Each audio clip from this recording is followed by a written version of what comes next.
You're on a path in the woods, and at the end of that path is a cabin. And in the basement of that cabin is a princess. You're here to slay her. If you don't, it will be the end of the world.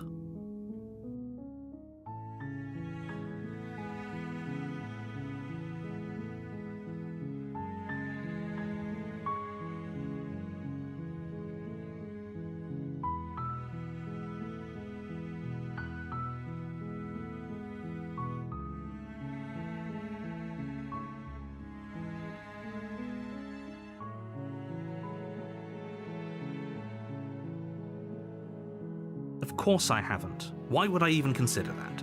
Nobody wants the world to end. I mean, maybe some people do, like nihilists, or very, very evil people, but surely you're not one of those, right?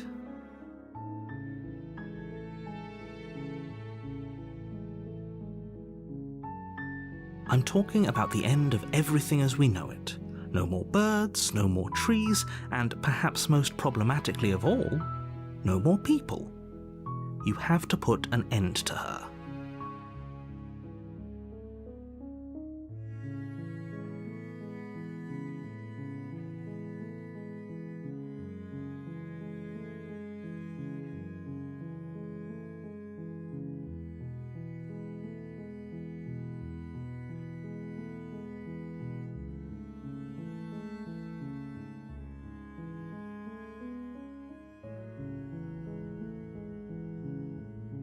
Does it?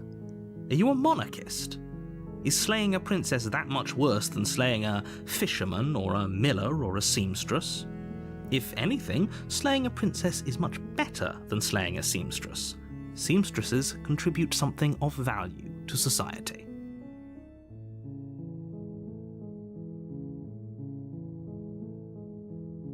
Don't linger on the specifics.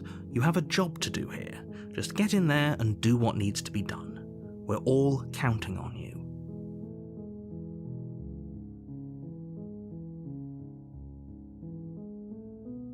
While I appreciate the mental exercise, we are running up against a bit of a ticking clock.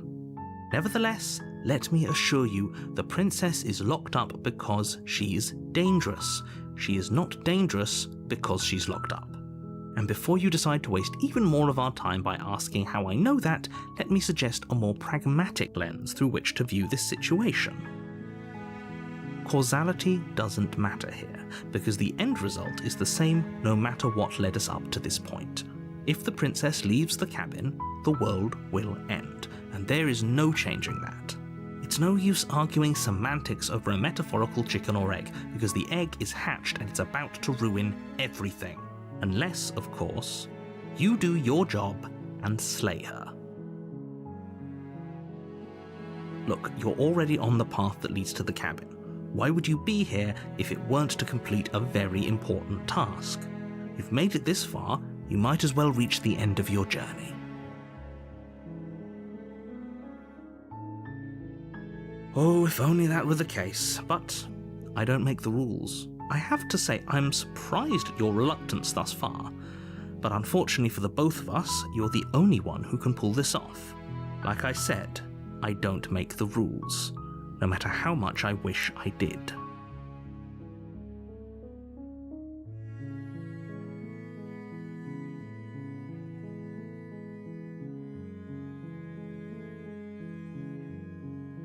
Are you serious?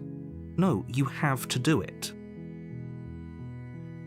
Yes, but you'll have to slay her before you get it. It's a secret, but I think you'll like it. It's a special reward, just for you. And whatever you think it might be, I can promise you it's going to be even better than your wildest imagination.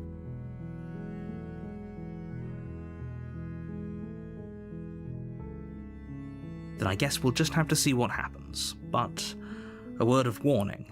If you go in prepared to hear her out, she could easily trap you in her web of lies, and the more you listen to her honeyed words, the harder it'll be to pull yourself out. Then each and every one of us is doomed. So sure, go, talk to her.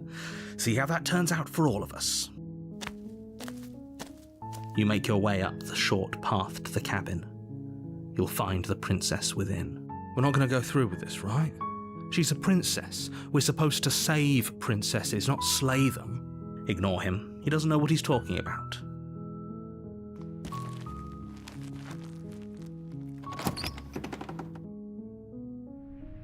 The interior of the cabin is almost entirely bare. The air is stale and musty, and the floor and walls are painted in a fine layer of dust. The only furniture of note is a plain wooden table. Perched on that table is a pristine blade. The blade is your implement. You'll need it if you want to do this right. You take the blade from the table. It'd be rather difficult to slay the princess and save the world without it.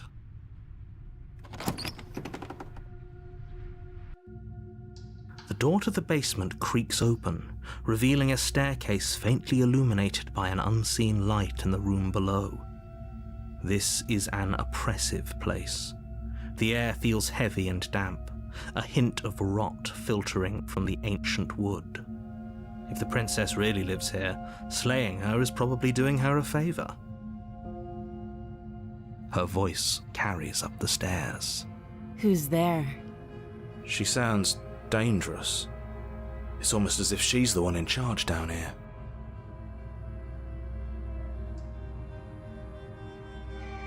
Don't let it fool you. It's all part of the manipulation.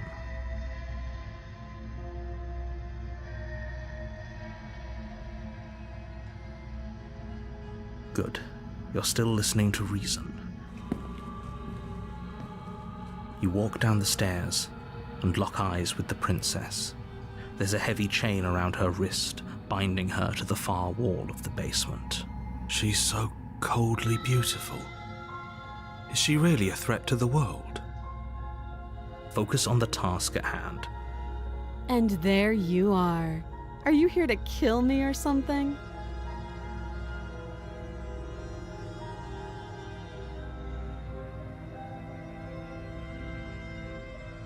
Then why did you bring a knife with you?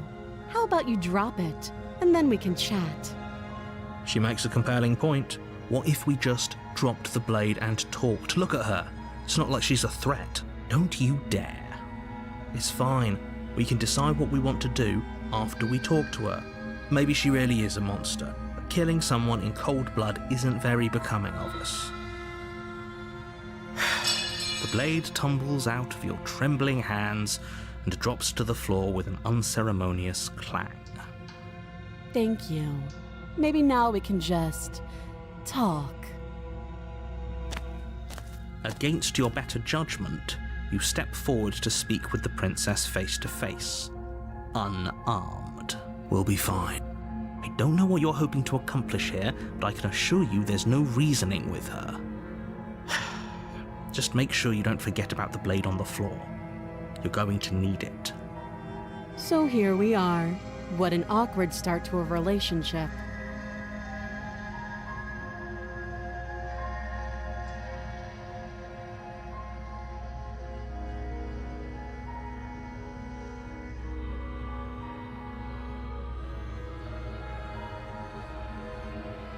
She hesitates before answering. You can address me as Your Royal Highness, or Her Majesty. Any honorific should do, really. Note the lack of detail. You can't trust her.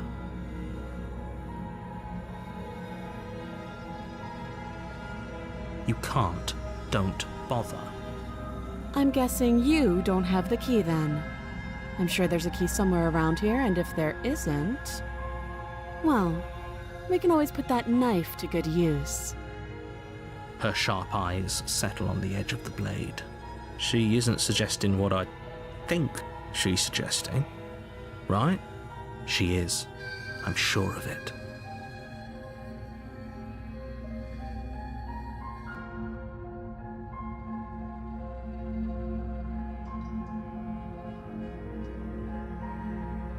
Too long. Again, she offers no specifics. No matter how hard you try, you'll never get a straight answer out of her. I know. I just said that. Now why are you here to kill me?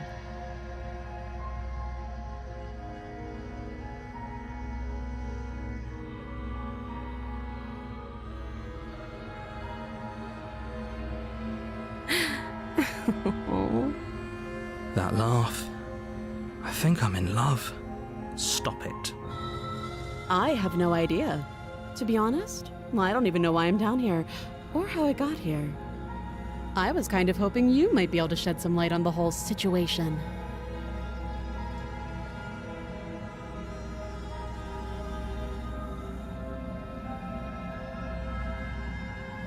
Do you?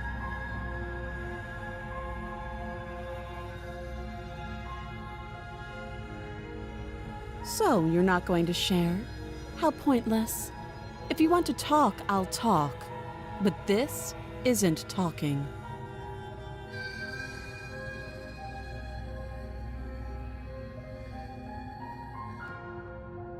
Don't just tell her that. Is that why they threw me down here? But I don't want to hurt anyone. I like the world, I think. I don't remember much about it, to be honest. I've been down here a long time. Just how long has she been down here? If I'm supposed to be capable of ending the world, then how did I wind up here, chained to a wall? Have they told you why I'm allegedly so dangerous?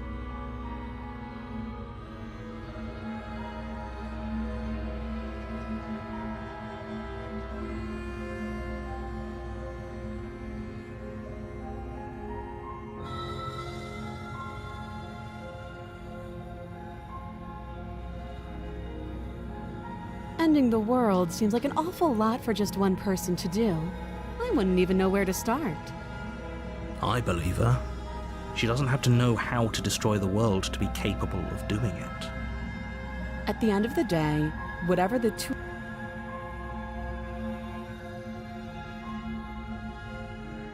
Whoever sent you to slay me claimed I was a threat to the world, but they didn't tell you why. That doesn't sound right to me. And I don't think it sounds right to you, either. Otherwise, we'd be killing each other instead of talking. She has a point. There's a reason I've been telling you to question the situation, and there's a reason you've listened. So, I could tell you that I'd lead a quiet life in the woods, or that I'd open an orphanage, or that I'd do any other number of good things that I'm sure you think you want to hear. But you don't really know me, do you? What can my word possibly be worth in a situation like this? She's right about one thing. Her word isn't worth anything. Like I said, it's all about trust. Blind trust. So do you trust me, the prisoner, the victim, the princess clearly incapable of ending the world? Or do you trust whoever put me here? She's wrong. This isn't about trust. This is about risk. We stand to lose everything, all for the sake of one person, and a subjugating monarch no less. Oh, have you decided what to do with me? You know why you're here.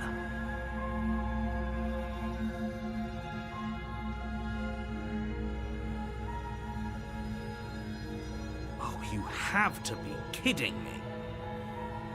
You walk up to the chains binding the princess to the wall and give them a tug.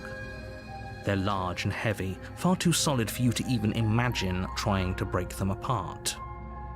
If you don't have the key, maybe you should go looking for it. I'm sure it's somewhere upstairs. Doubtful. Whoever locked the princess away down here intended for her to never see the light of day. They wouldn't have just left the key to her chains somewhere in the cabin.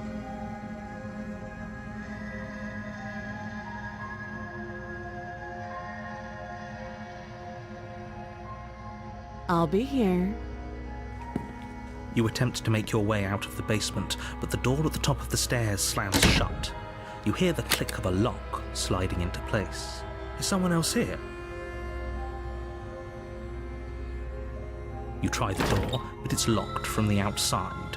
You're here to slay the princess, and you won't leave until the task is done.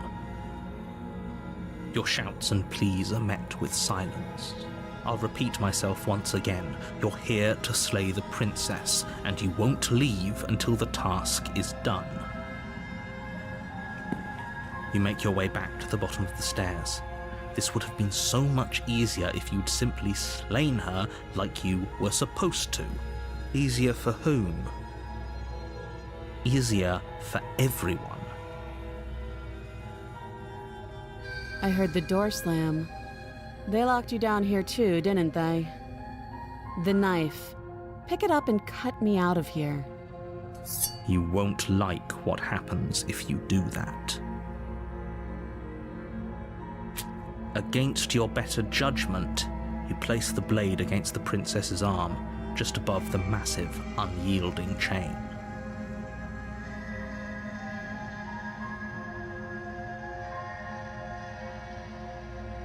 You cut into her flesh. The blade is sharp and you make quick work of it. Before long you're able to crack through bone, and she pulls the bleeding stub of her arm through the iron gauntlet. She didn't so much as utter a sound. Free from her bindings, the princess turns to face you, her fierce gaze meeting your eye.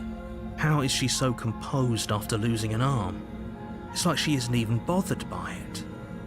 Thank you. Now let's get out of here. No, we won't have any of that. The stakes are too high. You can't just let her escape into the world.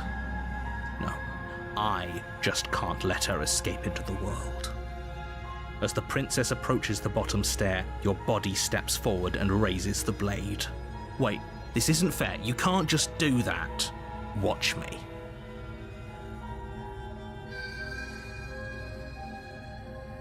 Stop that. I thought this was a little too easy. Your body lunges forward to sink the blade into her back, but the princess swiftly moves out of the way before you can connect. Stop it! Stop resisting me! I am trying to get you out of here alive.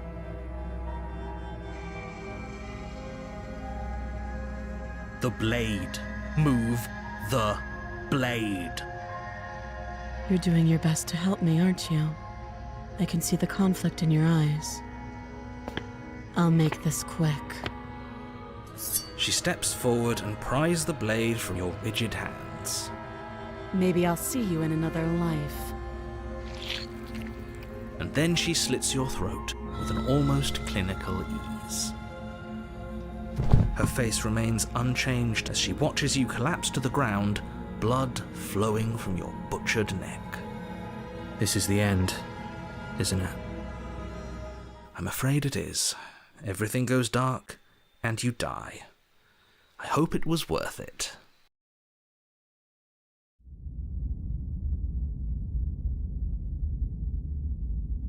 You're on a path in the woods, and at the end of that path is a cabin. And in the basement of that cabin is a princess.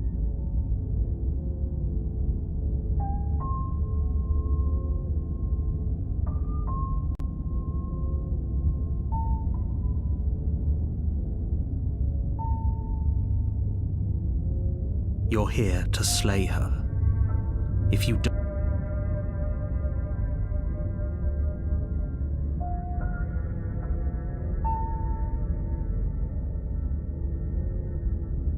it hasn't. Or if it has, I certainly haven't been a part of it. We've just met for the first time, you and I. Don't forget what he did to us the last time around. I wouldn't trust a word out of his mouth. There's got to be a way out of here, for us and for the princess. We just have to keep trying. I'm inclined to agree. If he doesn't remember what happened last time, maybe it's best to keep it that way. You know I can hear you two, right? It's going to be a lot harder than you think to keep secrets from me. And as far as trying to help her goes, need I remind you how catastrophically dangerous she is to the world at large? I told you about the stakes of this situation less than a minute ago.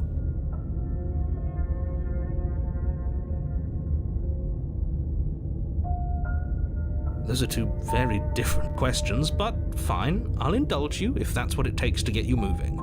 Let's say for a moment that this really is the second time you've met me, or or at least a version of me.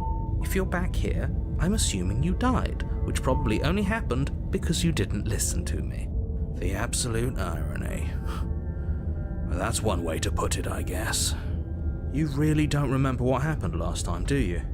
You practically forced the princess to kill us. That doesn't sound like the sort of thing I'd do, which is honestly all the more reason for you to not buy into whatever self-delusions the three of you are crafting.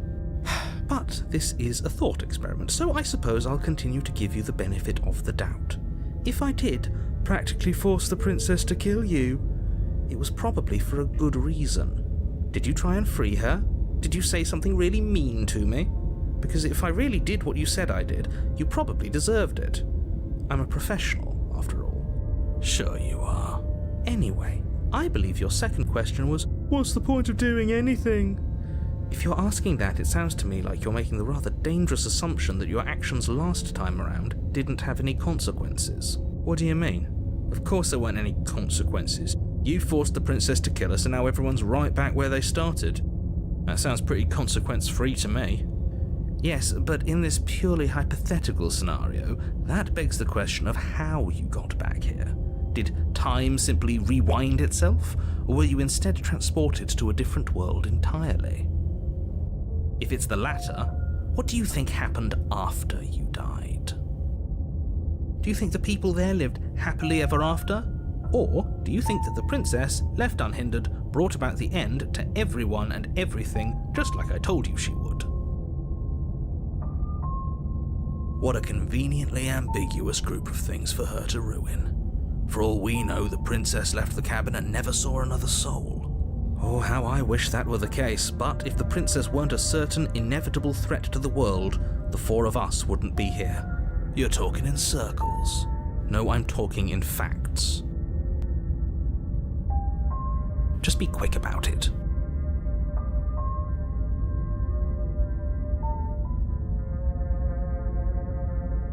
People locked her in that basement, and I told you what this place is. It's a path in the woods. Don't overcomplicate things.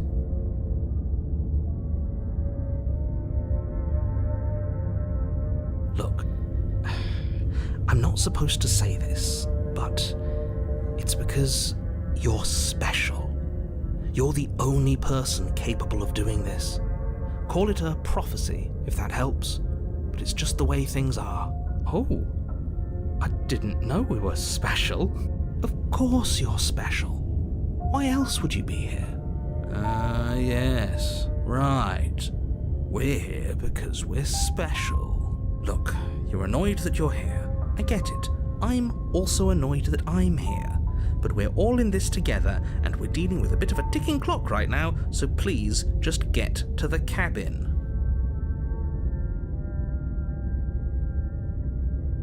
I've told you everything you need to know.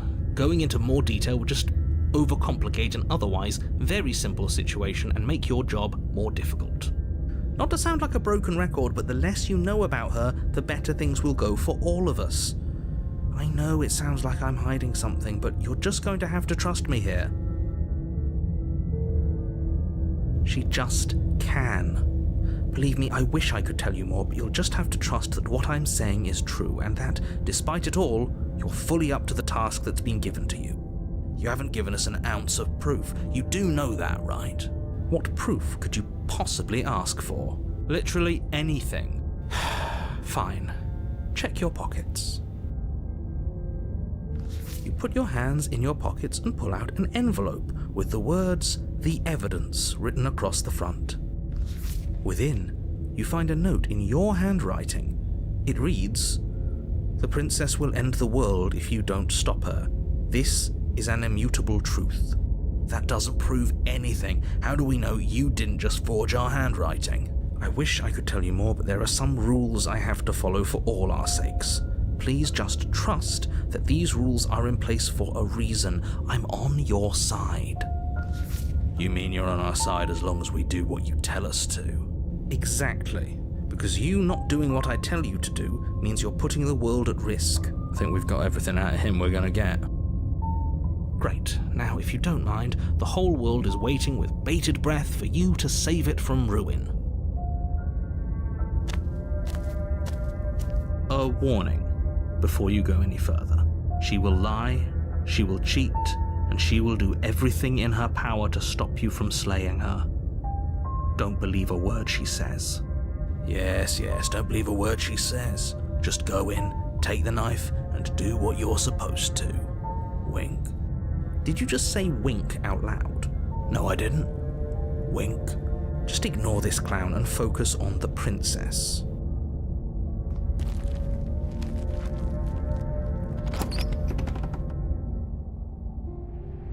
The interior of the cabin is less a cozy woodland retreat and more like a dungeon.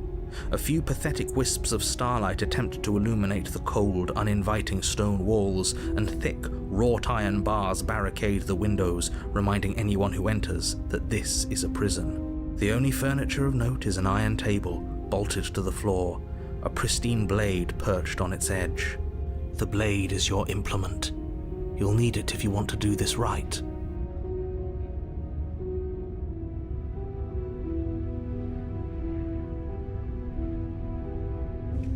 Walk up to the wall next to the basement door. It's a wall. There isn't much to see here. What are you talking about? This isn't a wall. It's a mirror. Or at least it'll be a mirror once we wipe off that layer of grime. You reach forward and rub your hand against the cabin wall. I hope you know how ridiculous you look right now. But there was a mirror a second ago, and now it's gone. If he doesn't want us to know about it, it must be important. We should keep our eyes peeled. Maybe it'll be back. Very different. Yes, but why? Did he change it? Or did it change all on its own? Maybe it's a different cabin entirely. Now isn't that a novel thought? Maybe you haven't actually been here before. I hope this means you'll finally drop your ridiculous past life nonsense. You haven't died, and you certainly haven't been killed by the princess. So focus up. Don't get distracted by minor details. I'm afraid I'm going to insist we take the blade. We're in a dangerous situation, and I'm not letting us go down there without a weapon. Are you sure? She killed us with it last time. What if she turns it against us again? Yes, I'm sure, and I've already got a plan for that. Still with those past life delusions, are we? I hope part of that plan is don't give the world any monstrosity your only weapon, because unless you've decided to arm the princess, I don't think you need to worry about her having a weapon. Peachy, we'll be fine. Okay, I'm trusting you. Normally, yeah, but not about this. Call it a reflex. We take the knife as we go. Wonderful. You do exactly that, sweeping the blade from the table before proceeding to the basement. Don't worry about it. We have a knife, so what? It's not like we have to use it. No, you don't have to do anything, but you do well to use it regardless. Moving on. The door to the basement creaks open, revealing an old stone staircase. A few sputtering torches attempt to vaguely illuminate your path, dancing across glimmering patches of slimy moss on the stone steps. If the princess lives here, slaying her would probably be doing her a favor.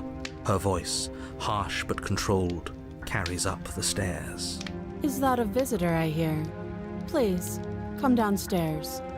It's been a while since I've had company. Does she remember us? You walk down the stairs and lock eyes with the princess. She looks up at you, the heavy collar around her neck clanking loudly as she moves. The chains binding both her wrists to the far wall, joining the metallic chorus as she adjusts her hands in her lap. So much for cutting her out of here. Do you hear yourself right now? Cutting her out of here never should have been on the table. Have you noticed the empty chain on the wall? Odd that in a place where everything seems to serve a distinct purpose, there would be something so obviously useless. That was there last time too, wasn't it? It was. What an interesting development. Why don't you have a seat? The two of us should chat before you bury that thing in my heart.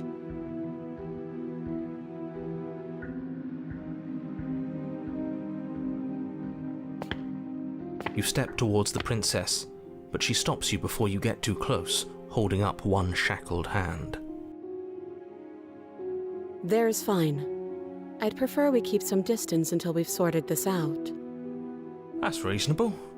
We do have a weapon. Might as well put her at ease. You do as she asks and sit on the floor, still a good distance away from her. Thank you. Now, what are your intentions for me?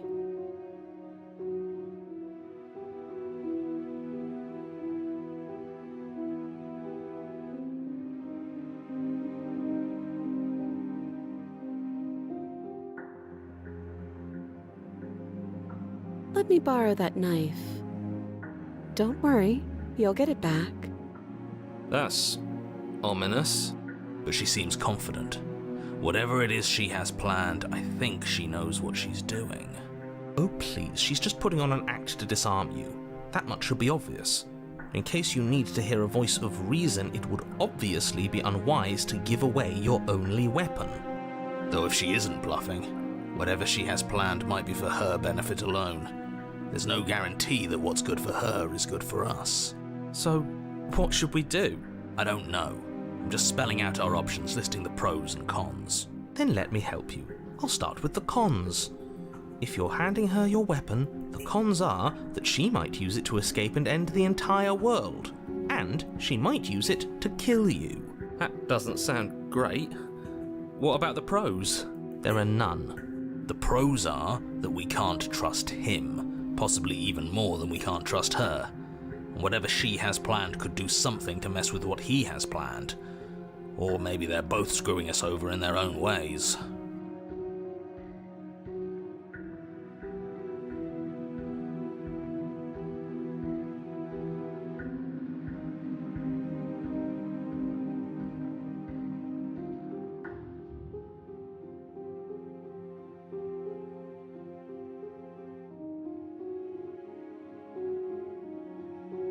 Oh, are we acknowledging that? I thought we weren't going to give away the game. But yeah, I remember. I guess what you said back in the woods really was true. As much as I would like to remain in denial, it's no use. This has complicated things. It's complicated things how, exactly? Ideally, this was supposed to be one and done. You go to the cabin, you heroically slay the princess, and in the process you save the entire world from being damned to oblivion. The situation right now, where you're getting a second shot at things, is a contingency. A contingency for what? For you failing, obviously. And you being here means that things are going to be a lot harder than they were. I really shouldn't say anything else, I'm just going to make it worse. Just good luck. Now hold on, if you knew this could happen, why didn't you believe us back in the woods? Why lay out all those hypotheticals? We didn't have to talk in circles. I needed you to believe this was your first time here, even if that wasn't the truth. I hoped if I pushed back hard enough I could cram this seeping mess back into the bottle. And maybe I wanted to be the first version of me that you met. I didn't want to be confronted by the alternative. That's pathetic. I never said I wasn't. I get it. It would be pretty upsetting, wouldn't it? To know that you might not be the first version of yourself. At least we can remember what happened before. Seems like we should count ourselves lucky for that. Exactly, he gets it. You're lucky, so don't waste that luck by messing it up again. Alright? Moving on. Why is it important for us to be ignorant? How is it ever helpful to be in the dark? The more I say, the more your mind will swim into dangerous waters. Even saying that is too much. Your success hinges on you having imperfect information. For the sake of the entire world, you need to accept that. I won't. Just give it a rest, this isn't helping. Focus. This is a serious situation. You shouldn't be daydreaming.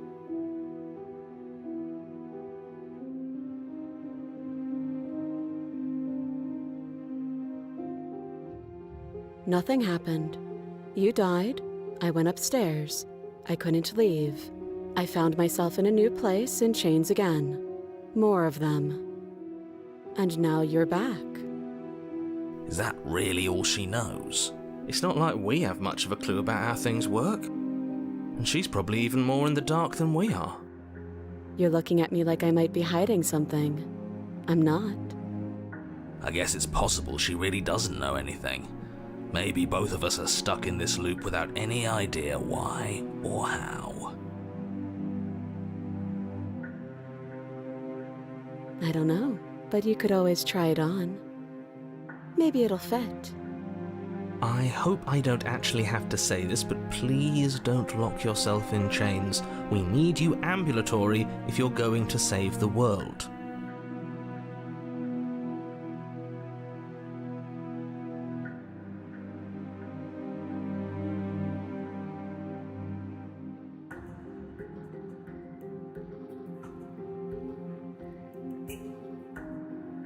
I wouldn't do that if I were you.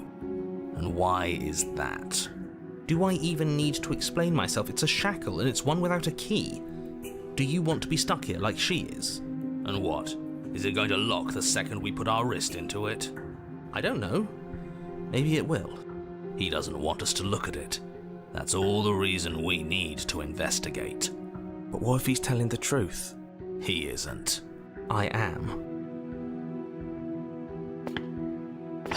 Against your better judgment, you approach the chain dangling from the far wall. The princess watches you with faux disinterest as you inspect it, though she can't fully hide her curiosity. I don't want to say what I'm supposed to say next. What is that supposed to mean? It sounds bad. Is it bad? Yes, it's bad. Come out and say it then. You're just wasting time. Fine.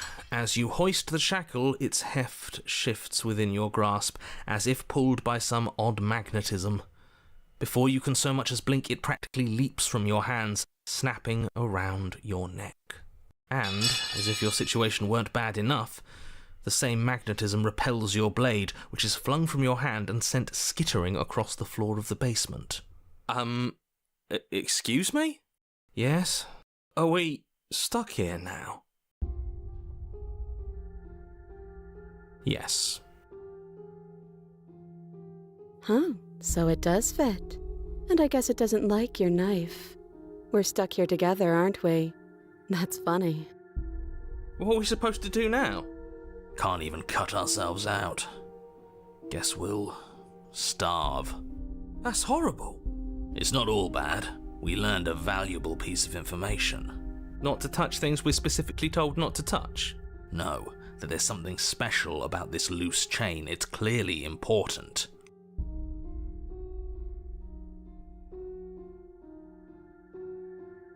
Yep. Wait, I guess. Maybe something else will happen. Maybe not.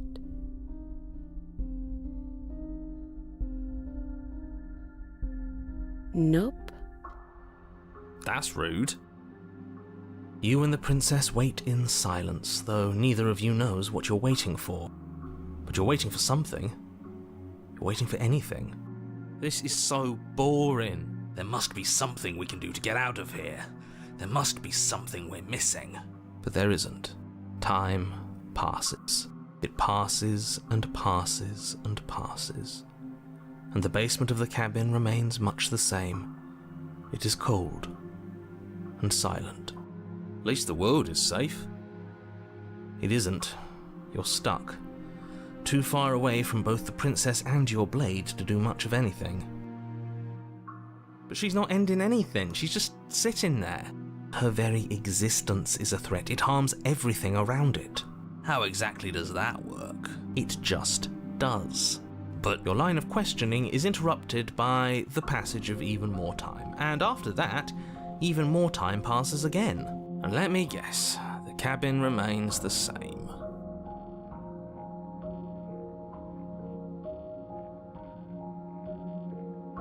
If time is passing, the cabin can't be the same. Even if the differences are small, they have to exist. That's just how things work. I suppose you're correct. Things are changing. The differences are small at first, a bit of weathering here, a bit of erosion there. But then they get larger and larger.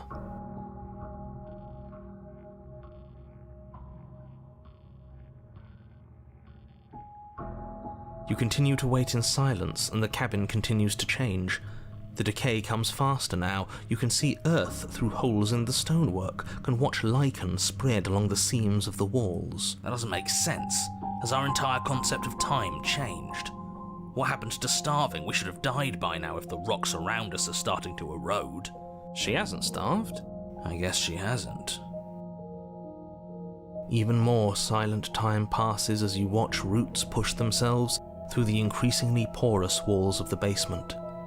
Dirt seeps inside, flowing across the stone floor like a liquid, covering the ground and threatening to swallow you both. Time continues to pass, and pass, and pass, until suddenly there are no walls. And then... I think he's gone. Would you look at that? We made it out of the cabin, and nothing bad had to happen to either of us. So this is the outside world. It's cold.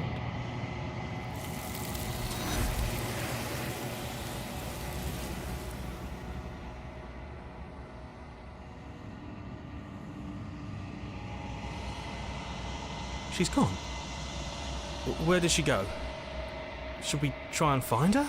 And there's that mirror again. Why is it here? Why now?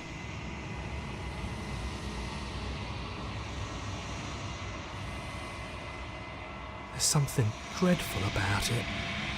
I don't think you should. You're right. Part of me wants the truth, but something stronger is holding me back. Fear.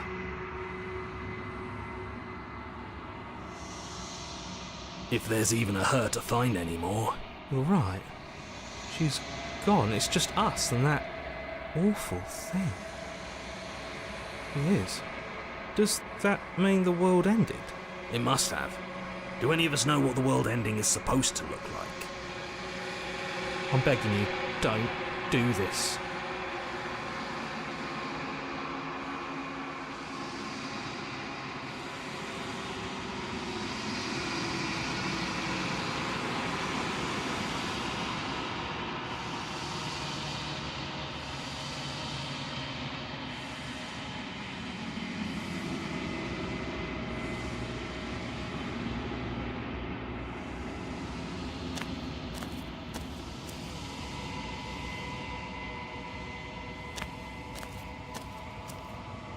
Something finds me in the long quiet and brings me the gift of a fragile vessel.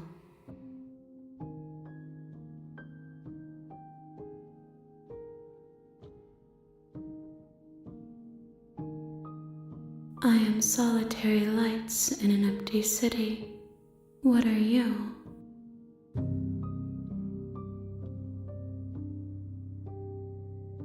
Thoughts without connections, a dim and nascent network.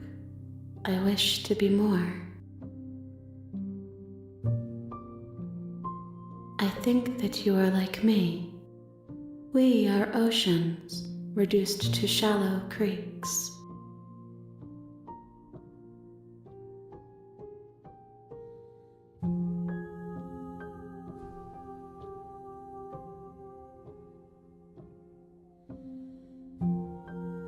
She is part of me, and part of me is her.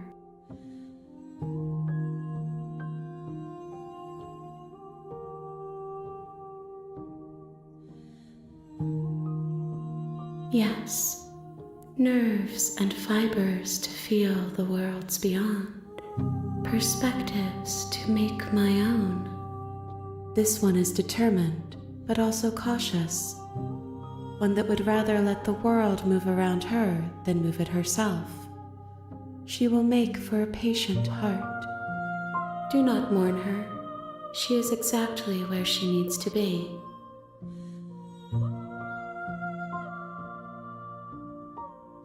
How can the world have ended if we are talking?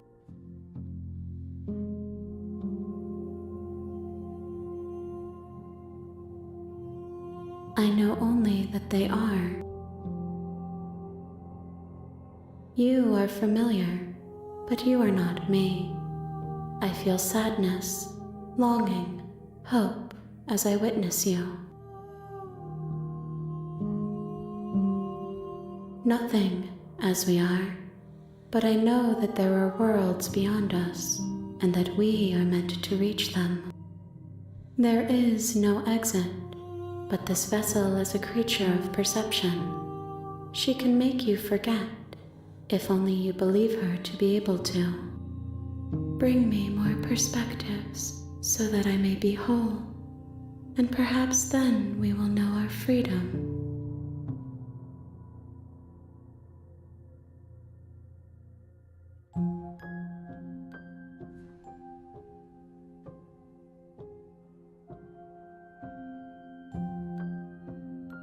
More than you have found, but less than there are to find. I am infinite. The rest will find their own way home.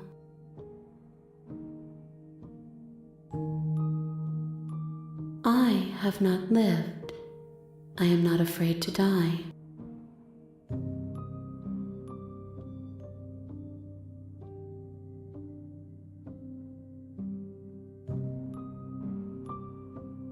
You ask of things that cannot be done. To destroy is merely to reshape, to remold.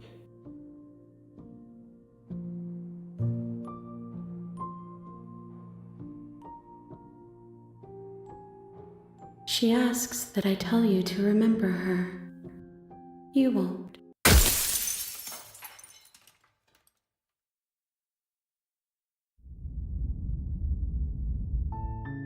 You're on a path in the woods, and at the end of that path,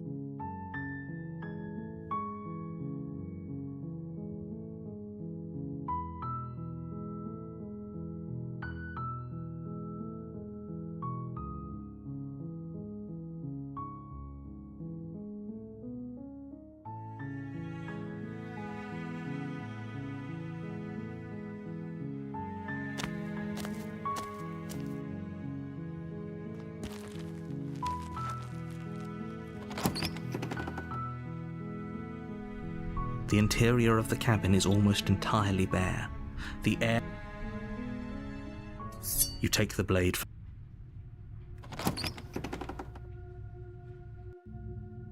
The door to the base...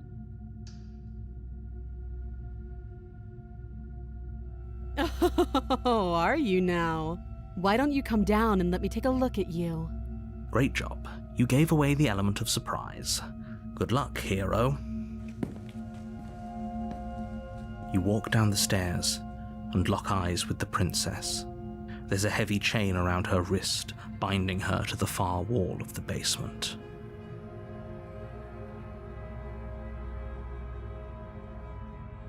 I know. You brought a knife with you and everything. But you don't have to try and kill me. You could always toss that scrap of metal to the ground and give the two of us a chance to talk things out. She makes a compelling point. What if we didn't kill her? What if we just dropped the blade and talked?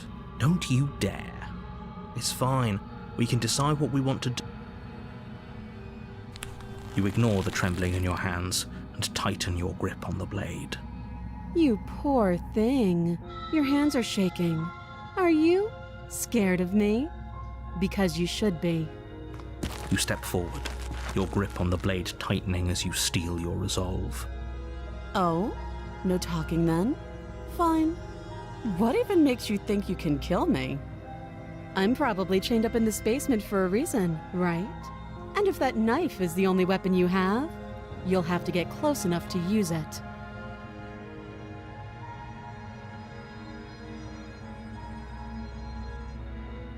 So, you should just drop it. Best not to risk finding out what I can do. She's unarmed. If you hesitate now, it'll be too late. End this.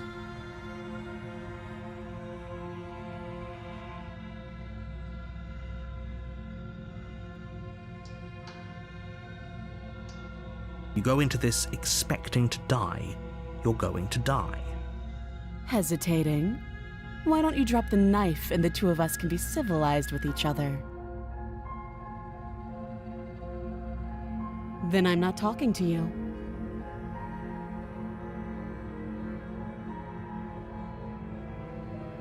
You stare at the princess, squinting.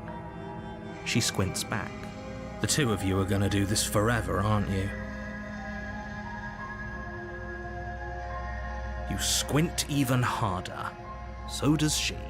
At least nobody's dying right now. You're going to have to make a choice. You can't keep squinting forever. Eventually, someone is going to have to blink. You charge the princess, blade trembling in your hand, but you've already lost the battle. She casually sidesteps your thrust before knocking you to the ground with a single blow from her elbow. We shouldn't have hesitated. But she doesn't stop there. She kicks you a few times for good measure, the pointed tip of her shoes feeling like a pickaxe against your fracturing bones, making sure you stay down. As you lie, crushed and broken on the basement floor, the princess kneels on your throat with the kind of weight you didn't think her slight frame could possibly possess. As you gasp for air, she eyes you with an intense curiosity. You shouldn't have let that fear creep into your heart. You had the upper hand, and now look at you. Is this really the best you could do? Look at you. Completely broken. I'd be lying if I said I wasn't a little disappointed. She applies more pressure, slowly squeezing what's left of your life out of your lungs. This is the end, isn't it? I'm afraid it is. Everything goes dark, and you die. You're on a path in the woods, and at the end of that, you're here to slay her.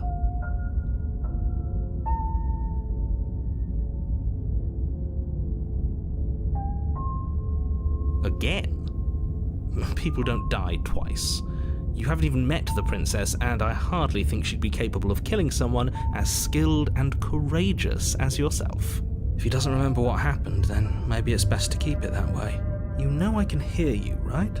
It's going to be a lot harder than you think to keep secrets from me. What does it matter what he knows? There's nothing we can do to stop her. She's just going to kill us again. She is not going to kill you unless you let her. But slaying the princess and saving the world is going to be much more difficult than it has to be if you spend the whole time second-guessing yourself.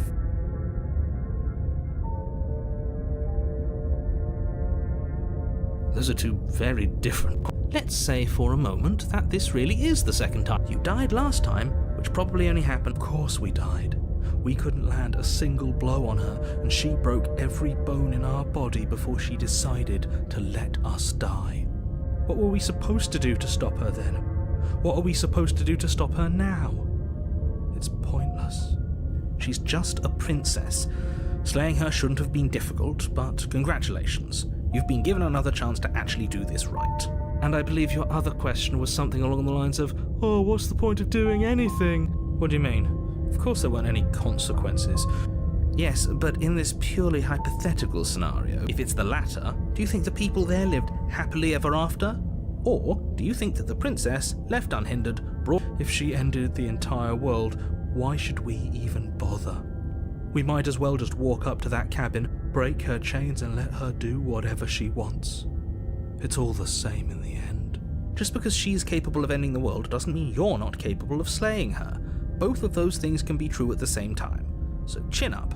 I believe in you. Just be quick about it.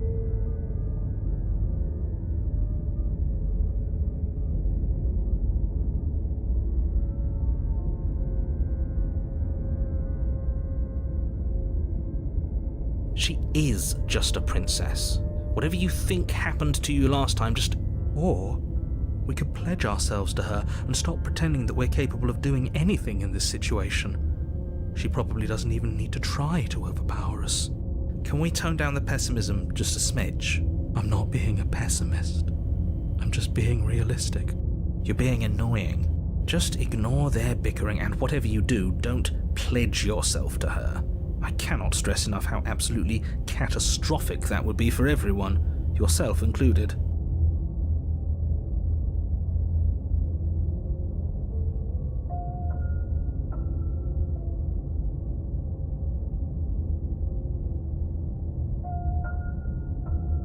Like I said, if she killed you, it was probably because you didn't listen to me. Don't talk to her, don't trust her, just go in, do your job, and save the world.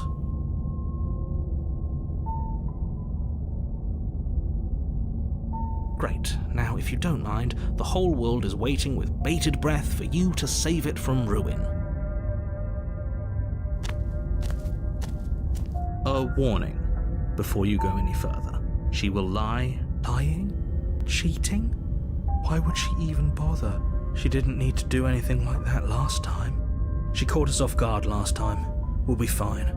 Let's just keep our wits about us. At least one of you still has a shred of sense. Just make sure you listen to him and not that whiner. If that's what you want, I guess I don't have a say here.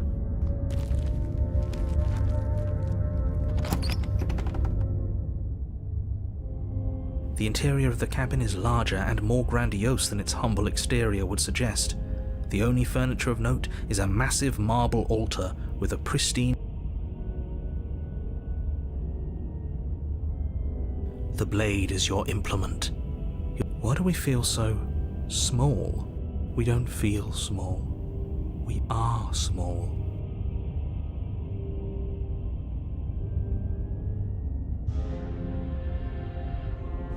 You walk up to the wall next to the basement. What are you talking about? This isn't a wall.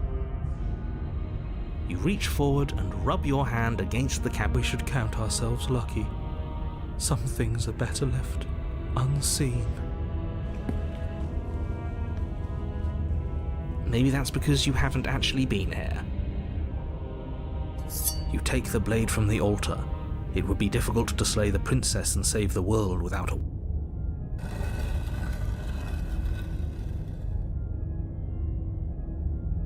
The door to the basement creaks open, revealing a spiral staircase. Its steps almost as deep as you are tall. The smell of incense drifts up from below. For a moment, you almost feel at ease. This is actually kind of nice. It's still a stone basement.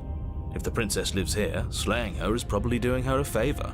Her booming voice rolls up the stairs. Is that a guest I hear? Don't linger on the stairs. Come down and witness me. You weren't kidding when you said it was booming. She wasn't like this last time. We need to get down there. She wants us to see her. We need to see her. Should we be worried about your sudden change in attitude? Just a few minutes ago you were going on about how pointless everything was. Now you want to go down there.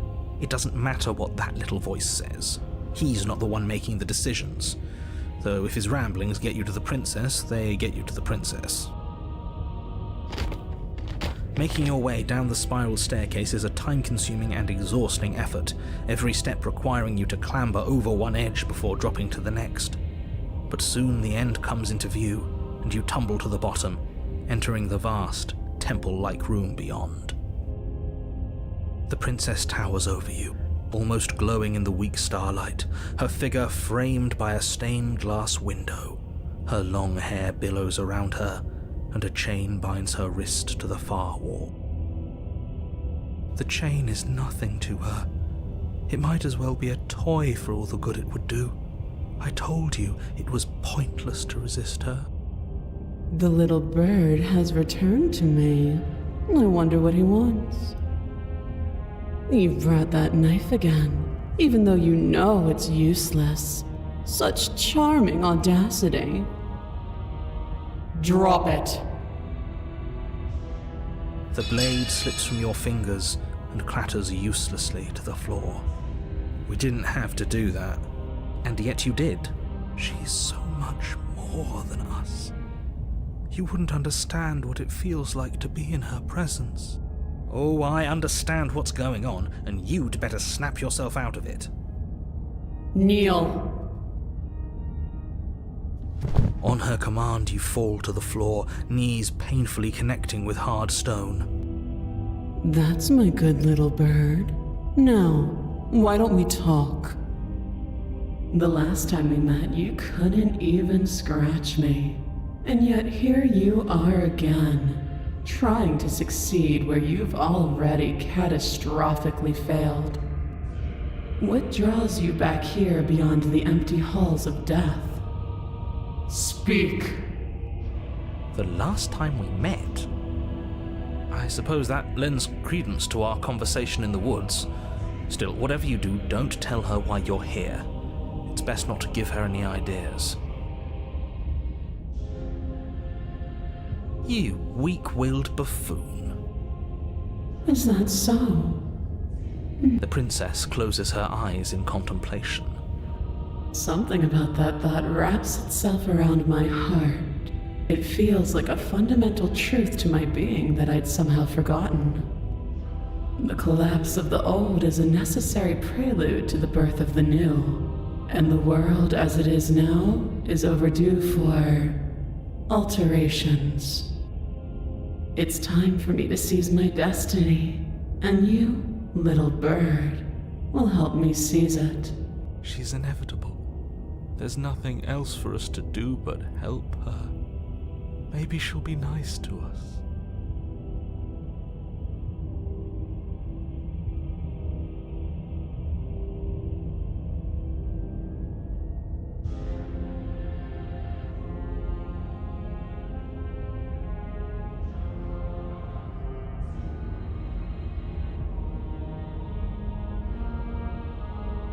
Your will was so easily broken. Am I that magnificent? All you need to do now is break my chains. If this is what you want, then I guess there's not much else for me to say. No, you can't just give in to her. Not when the stakes are so high. Not when you're so close. I won't let you do this. There's still something in the way. A greasy film inside of you where it doesn't belong, trying to conceal you from me. Is that a person? No, it used to be a person. It's something different now. An echo. Is she talking about you? That's impossible. She's not supposed to be able to interact with me. You're a small one, aren't you? A shriveling little worm stretched beyond its limits, trying to control things that it can't understand. No. What are you talking about? I'm just... I don't care what you are. You're mine.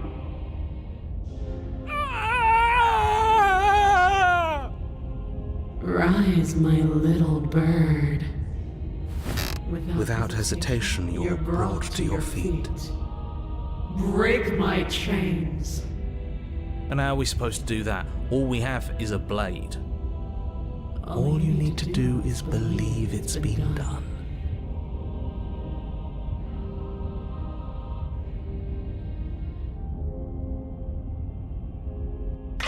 Her chains shatter, and the cuff falls from her wrist. She is loose, and the end is upon us. What a good disciple you are. Come, it's time for us to leave.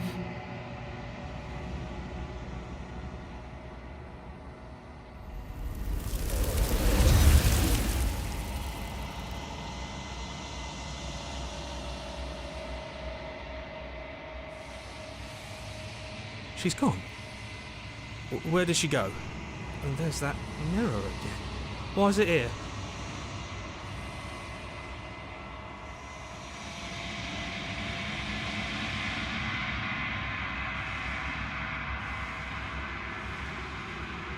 What is that supposed to mean? Whatever awful thing I felt before, it feels so much worse now. This is what we all deserve, isn't it?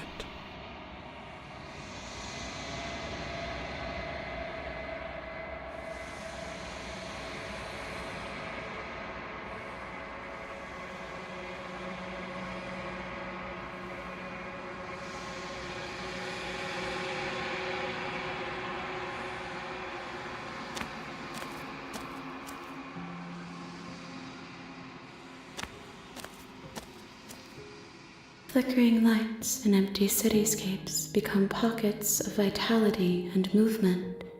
I am more than I was before. Whenever you are ready, I will wipe your slate clean once again.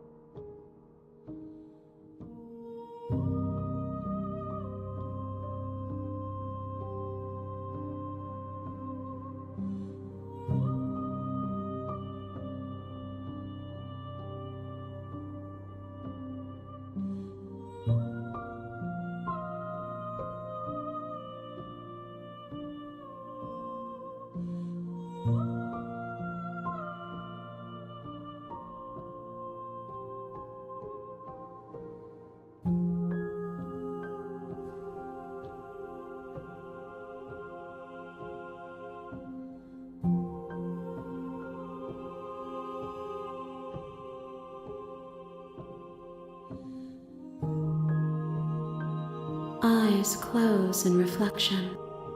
Perspectives meld together, and the breadth of my experience stretches to new corners. There are contradictions, conflicts in my nature, and there are familiarities that bind everything together. It feels correct. This is what I need to be. This is the only path forward.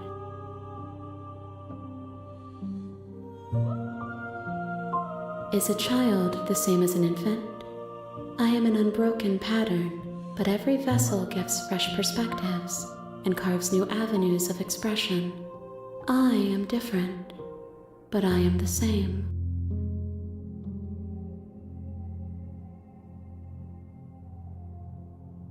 With every gift you bring me, I excavate the alleys of what I am meant to be, and every exploration yields new and complicated truths. What I will be is different than what I am, and what I am is different from what I was. I cannot tell you what desires I will hold when I have changed.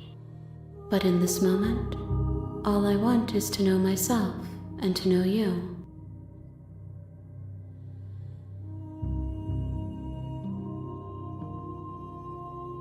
Why wouldn't I be kind to you? You are the only thing I know that isn't me.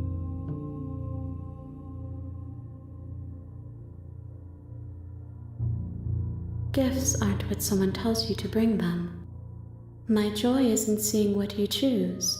There are no wrong answers, and every perspective illuminates my shadows and shares new secrets.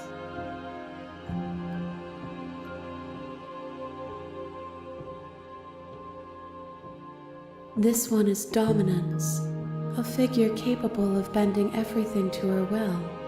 She will make for an overwhelming heart. Do not mourn her, for she would not be able to mourn you.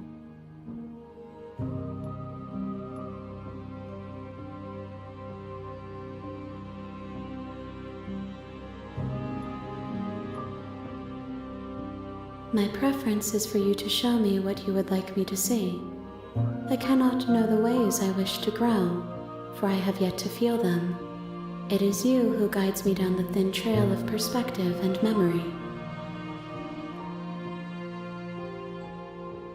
The vessels are shaped by memories of you, but their impulses are drawn to the edge of the long quiet. To them you are a gate to something more, and any hurt you've caused them is understood as a fair price for freedom. But they are only thoughts and perspectives. They are not me. The wounds they've suffered carve texture around my heart. Without them, I would be as I was before. I would be alone and without sensation. I could not feel the joy of having you by my side, for I would not know your absence.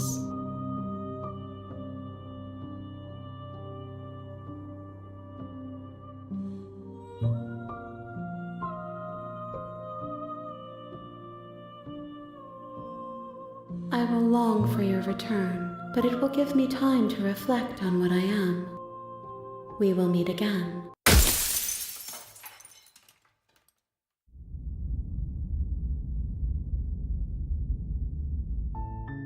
You're on a path.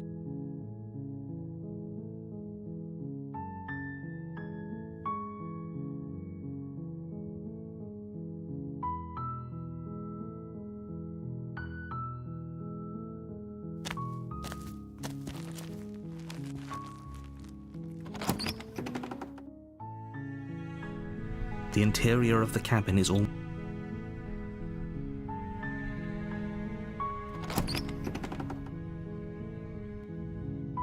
The door to the basement creaks open, revealing a staircase faintly illuminated by an unseen light in the room below. Her voice softly... Hello? Is someone there? Is hypnotizing. It's the kind of voice you only have to hear once to remember it for the rest of your life. Don't let it fool you. It's all part of the manipulation. You're playing a dangerous game by coming here unarmed.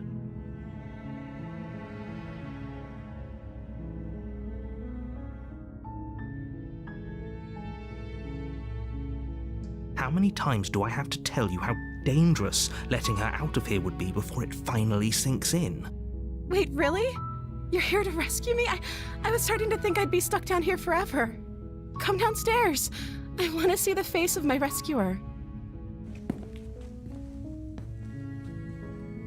You walk down the stairs and lock eyes with the princess. There's a heavy chain around her wrist. She's beautiful. How could someone like this be a threat to anyone? I am begging you to stay focused. There's a lot riding on you here. Hi. I can't believe you're here. I've been waiting for something like this to happen forever. I hope you brought something to deal with these chains. Don't do it. If she gets out of those chains, we're all one step closer to the end.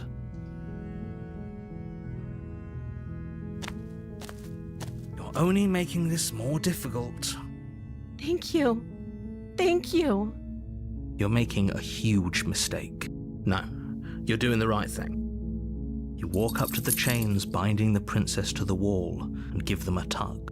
They're large and heavy, far too soft. I'm guessing you don't have the key? Maybe it's somewhere upstairs. Doubtful. Whoever locked the princess...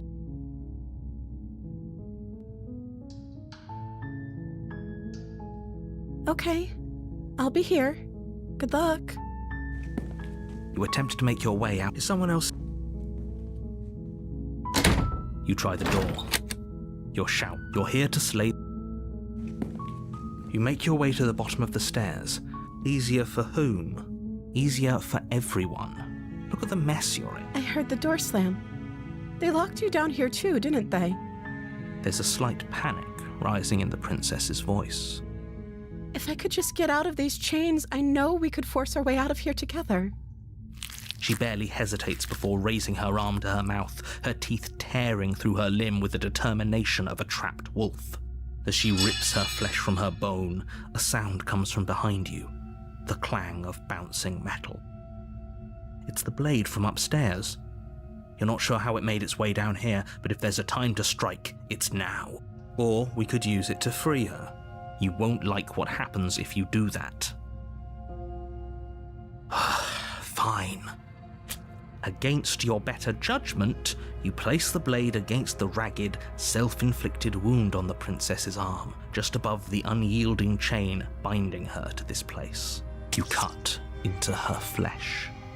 The blade is sharp, and it takes little effort to crack through the bone of her arm. Her limb falls to the ground, and the heavy chains follow suit. She didn't so much as utter a sound through the whole ordeal. No, she didn't. She smiles softly as her gaze meets yours, blood from her wounded arm dripping rhythmically to the ground. How is she still smiling after everything? It's like she isn't even bothered by what just happened. Thank you. Now let's get out of here.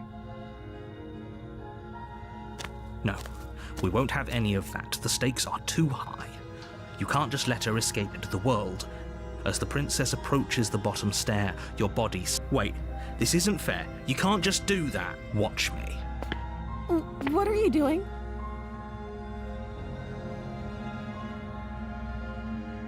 Okay, there's no going back now. I'm with you to the end. You bring the blade down to strike at the princess's heart. But she's fast. She ducks to the floor, your blade narrowly grazing her backside. Slaying her won't be easy now that she's free. We could have gotten out of here together. Were you just lying to me this whole time? I don't know what's come over you, but if I have to kill you, then I'll kill you. Do you think I need both of my arms to do that?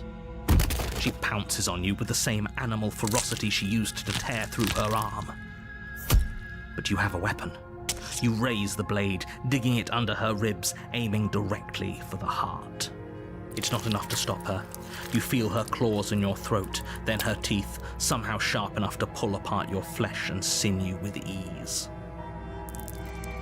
You collapse to the floor, your body unresponsive as your blood pools on the ground beneath you.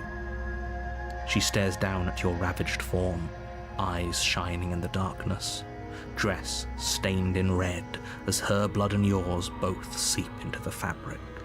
If we're lucky, the wound you managed to inflict will be enough to at least delay her escape from this place. If we're very lucky, it will kill her before she can reach the outside world. It can't just end like this, right? As much as I'd prefer for things to have gone differently, I can't deny the reality of what's happened. I'm sorry, but it's over. Everything goes dark, and you die.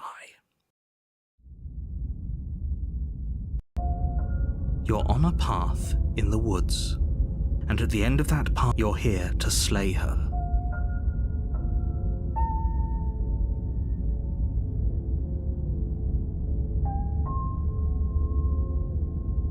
I can assure you that you didn't slay her and that she didn't kill you.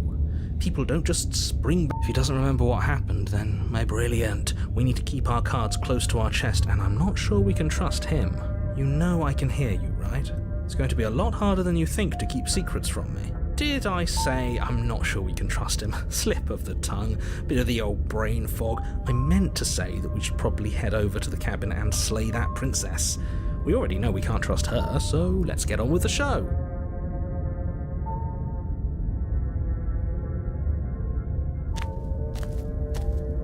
A warning before you go any further.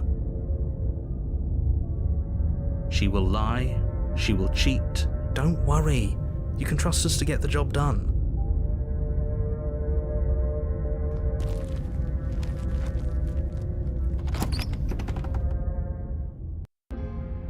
The interior of the cabin is a mess of twisted roots. The walls a chaotic weave of knotted wood that, almost as if by accident, just happened to resemble a room. The floor is damp and earthy, and the only furniture of note is a slab of mud in the shape of a shelf, with a pristine blade perched on its edge.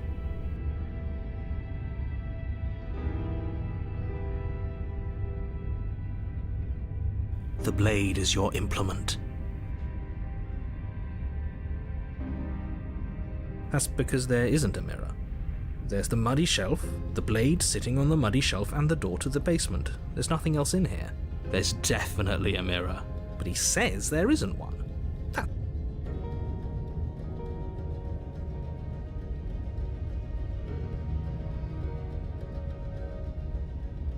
Oh, I'm sure we look great.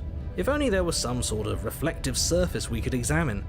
Absolute shame there isn't anything like that around here. You do see it, right? I don't know how to read you. I see all sorts of things. But do you see the mirror? It's a simple yes or no question. Help me out here, will you? I'm not lying to you. Use your eyes. There is no mirror. Why would I lie about something so meaningless? What good would a mirror even do? Let you waste time preening yourself instead of doing what needs to be done. You walk up to the wall next to the bait. This really isn't funny. You reach forward and rub your hand against the cap. Well, at least we can all agree now that there's nothing to see here. Case closed. Good work, everyone. You take the blade from the shelf. It would be difficult. Well, if we're grabbing a weapon, we should probably keep it hidden behind our backs. She doesn't have to know we have it. That's not actually a bad idea.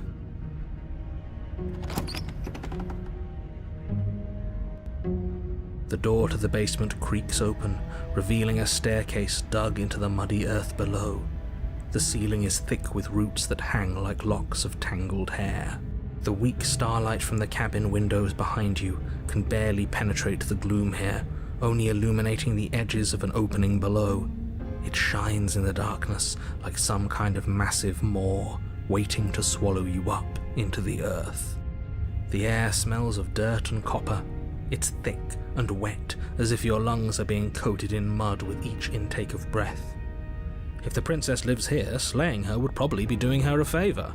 Her voice skitters up from below. Something nasty finds itself on my stairs. Come on down. Don't be scared. I probably won't bite.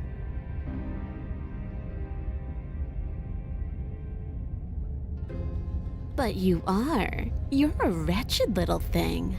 I recognize that voice as easily as I recognized your nervous little footsteps coming up the path.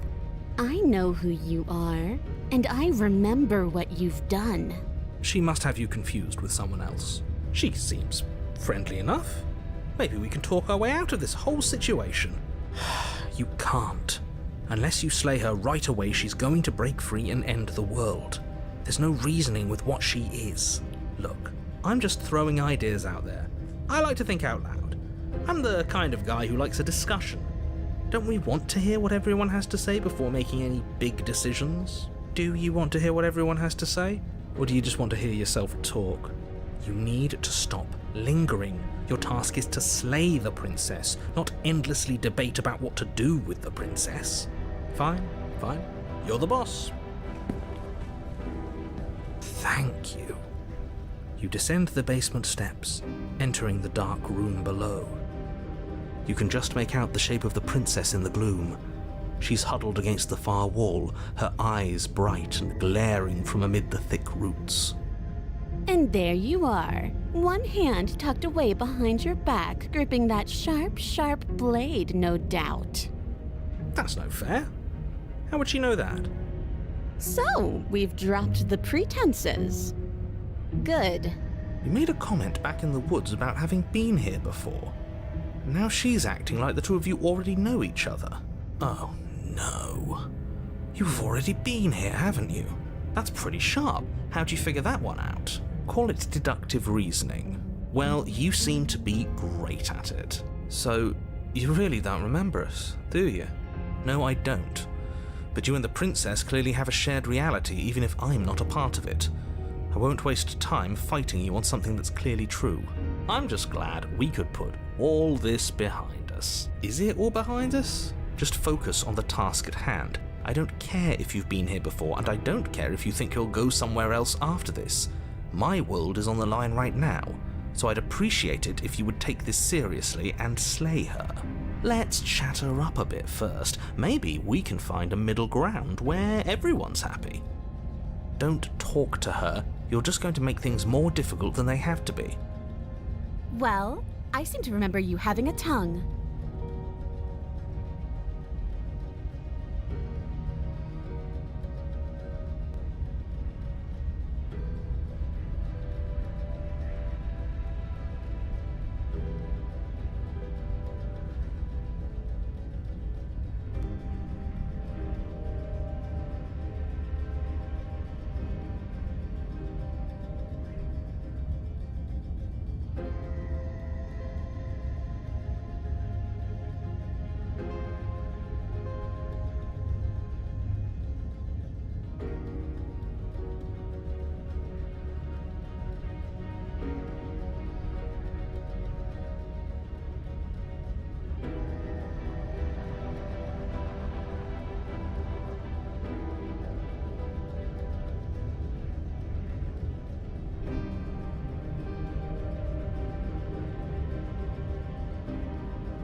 Ooh, smart. Let's apologize, get us back on the right foot.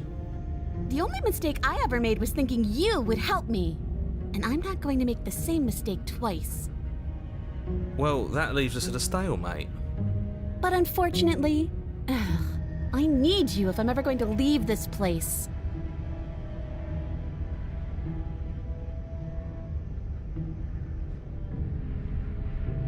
Is that a joke? Do you think a joke will charm my trust back? You'll have to try harder than that.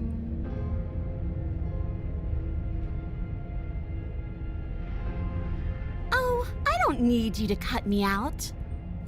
The princess grins as the chains fall from her wrist. She could have gotten out of those the whole time. That sneaky little... A woman after my own heart, really. She knows how to hold her cards close to her chest. This is why she can't just be abandoned here. If left to her own devices, she'll find a way out. Now stop her.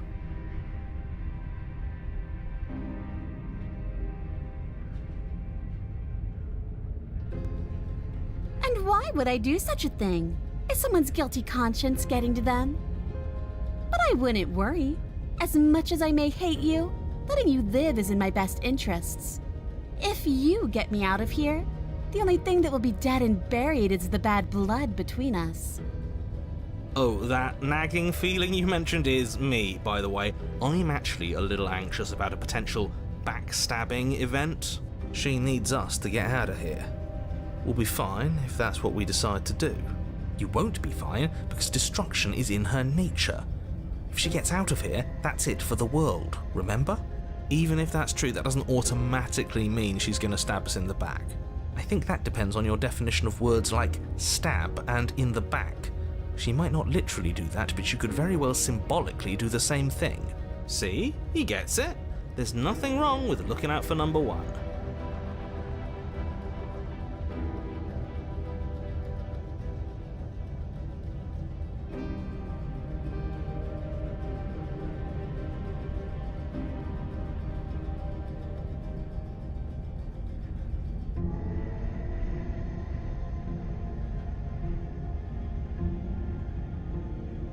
You were the one who tried to kill me when my back was turned.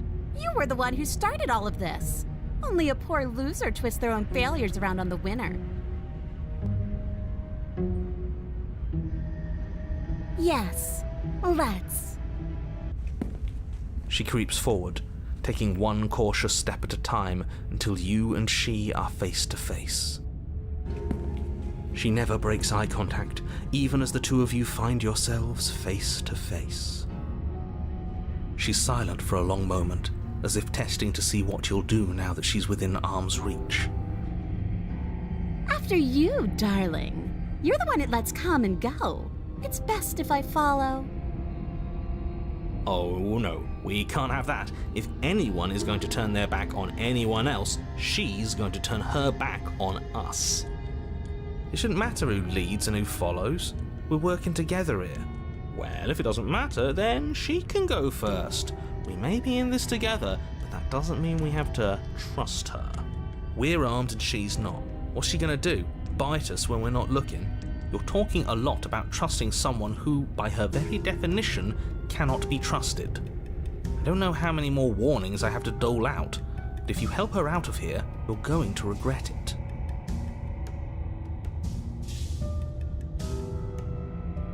And turn my back on you? Do you think me a fool? Your tricks are one of the only things I've known, and I've learned better by now. Just go first.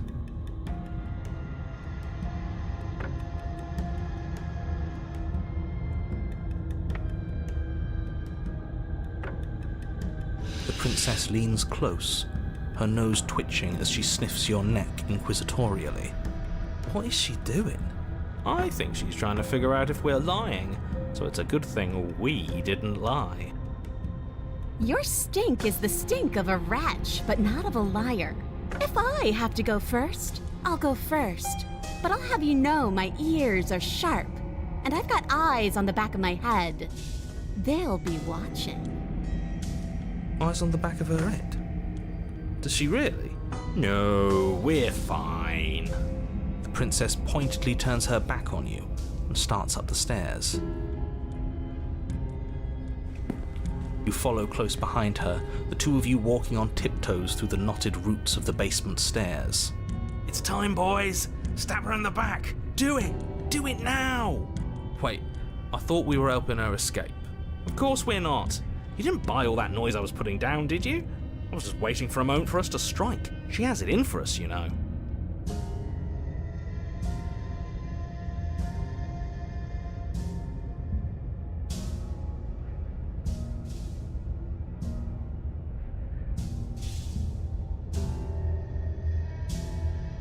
You do realise that she hates us, right?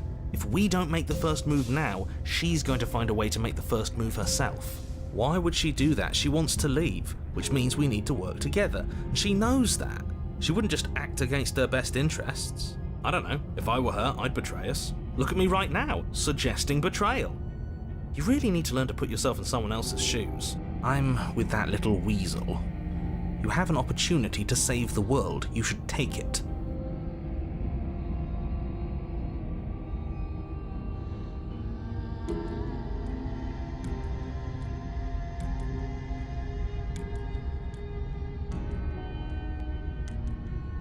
Oh, you're no fun. But at least you get how important it is that we leave this basement at the top of the pecking order. You plunge the blade deep into the princess's back, driving her to her knees amid the roots. Would you look at that? No need to thank me. But, please do thank me. Of course you'd betray me the moment I turned my back on you. Don't think you're leaving here alive, wretch. She shoves you in return, sharp teeth clamping around your ankle as the two of you tumble down the uneven stairs in a hastening flurry of violence and loathing. You separate with a bone-shaking thud as you hit the basement floor. You feel something pop. The princess lands against the far wall, gasping as she struggles to recover from the impact. You're still in shock, trying to get a hold of yourself. She grins as you continue to remain exactly where you are, cackling derisively as she watches you realize that you won't be getting up. Wait, why won't we be getting up? I'm afraid your back is broken. One unlucky fall is all it takes, really, and you had several. You know what? I'll say it. That sucks. I don't like having a broken back. Did you really think you could stab me in the back without suffering the consequences? Fool, fool, fool, you're such a ridiculous fool.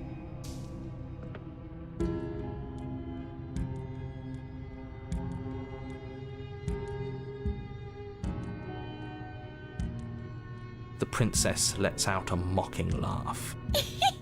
Of course not. By our very natures, only one of us could make it upstairs unscathed. Someone had to make the first move. If I had the chance, I would have locked you down in this basement. It would have been funny, even if it meant I couldn't leave. I really, truly detest you. At least we can all agree that it was a good idea to make her go first. How? Well, she was going to betray us, wasn't she? And we struck first. Our back is broken. But we gave it our all. No regrets. Besides, she's got to have it as bad as us, right? The princess's body twitches as she tries to get up. Ho-ho! So she does have it as bad as us. Something inside me is broken. Isn't that a cruel twist of the knife? Isn't that so funny? She eyes you with intensity, silence falling between you for a long moment as her gaze travels up and down your battered form. Seems I'm not the only one, though. Wait, are we both just stuck here? Certainly seems that way. What a way to go. But look on the bright side. In all this chaos, you may have actually managed to deliver a lethal wound. The world could be saved after all. We're going to die together. Isn't that a lovely treat? I wonder how long it'll take. Maybe I'll get to watch the worms lick your bones clean. Is that really what's going to happen? Hello?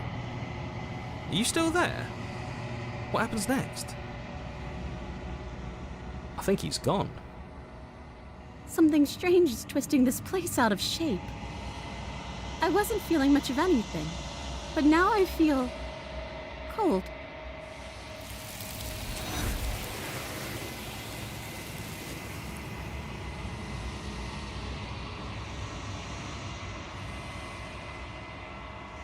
She's gone. And there's that mirror. But it feels so bad. Like looking into it right now is going to be the end of everything. If he thinks it's bad, I'm with him.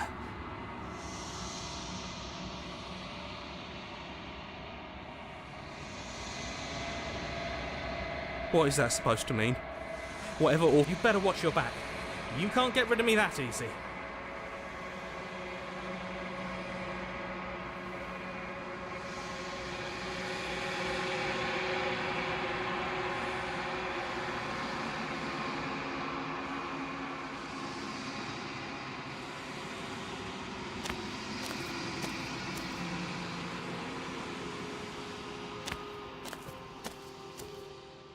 I am a growing chorus of contradiction, a mass of tides ebbing and flowing all at once in more directions than my attention can bear to hold. To look at any one is to shift them all into something new, and to look away is to reshape them yet again. All of me is changing, and yet the rest of me is still the same.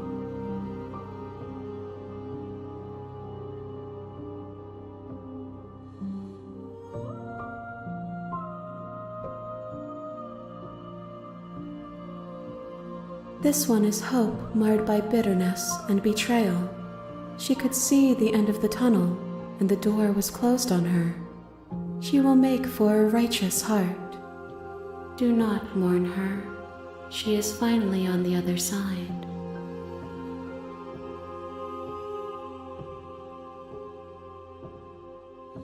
As easily as you can stand to be you, you are like me. Even if you have chosen not to look at the corners of you that do not fit, even if you have chosen to ignore the brilliant contours of your soul.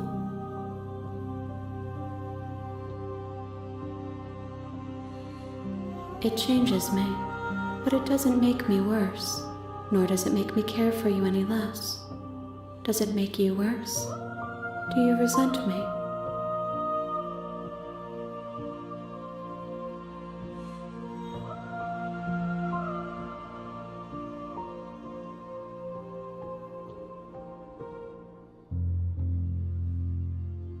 It says that your heart is gentle, that even in the darkness you are guided by compassion.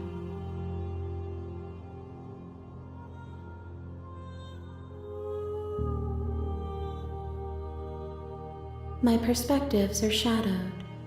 You have seen what I have seen, just as I have seen what you have seen. The angles of my vantage do not offer me hidden truths, and my attention is turned inward, except when you are here with me. Perhaps this will change when our work is done.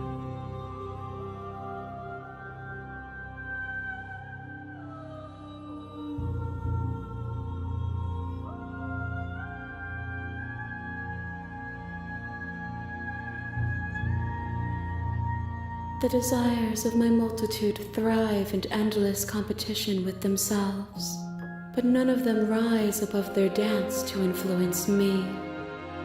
I yearn for what I have always yearned for, our awakening.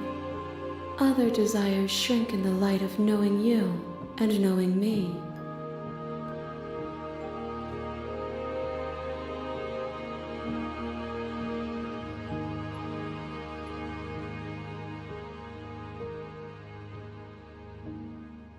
I will be here when it is time for us to meet again.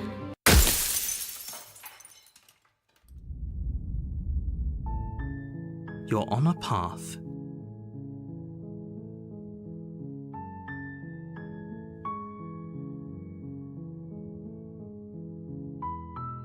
Seriously? You're just going to turn around and leave? Do you even know where you're going?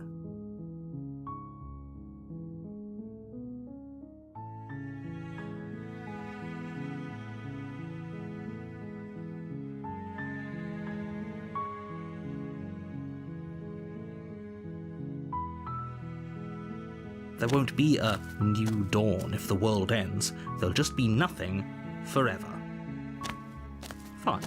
I suppose you just quietly continue down the path away from the cabin. Good. What we're being asked to do here is wrong. Better to wash our hands of this whole situation than to take part in it. Ignore that annoying little voice. He doesn't know what he's talking about. That's strange. It looks like this path also leads to the cabin. How convenient. Everything's back on track again. Maybe the world can still be saved after all. You're really keen on wasting everyone's time, aren't you? It's remarkably selfish, if you ask me. I've already outlined the stakes of the situation. If you don't do your job, everyone dies. Like, dies. Forever.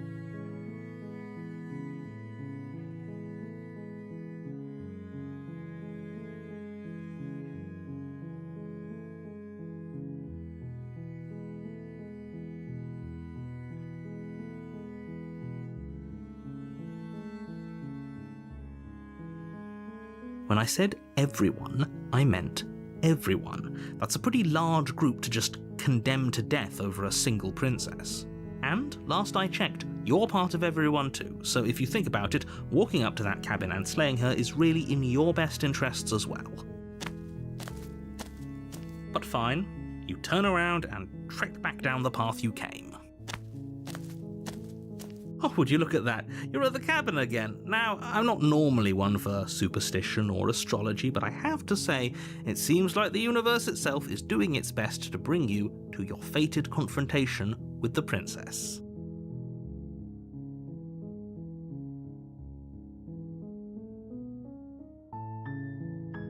There's always a choice. Let me tell you right now that you're making the wrong one for pretty much everyone who's ever lived, as well as for everyone who ever will.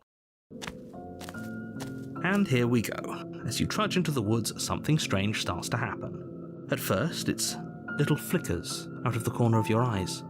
Glimpses of familiar wooden structures through the leaves. But as you focus on your surroundings, you start to realize that those flickers weren't just a trick of light. In every direction, there is a path and a cabin. And not just a cabin, the cabin. An infinite fractal of paths and cabins desperately trying to draw you back to where you need to be. Wait, what's going on? But you're too stubborn for that, aren't you?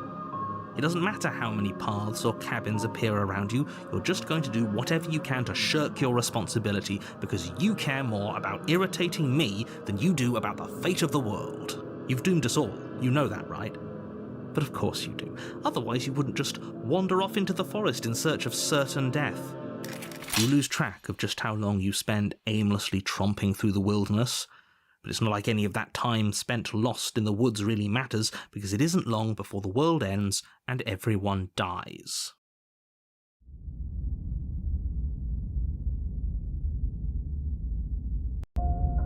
You're on a path in the woods, and at the end of that path, you're here to slay her.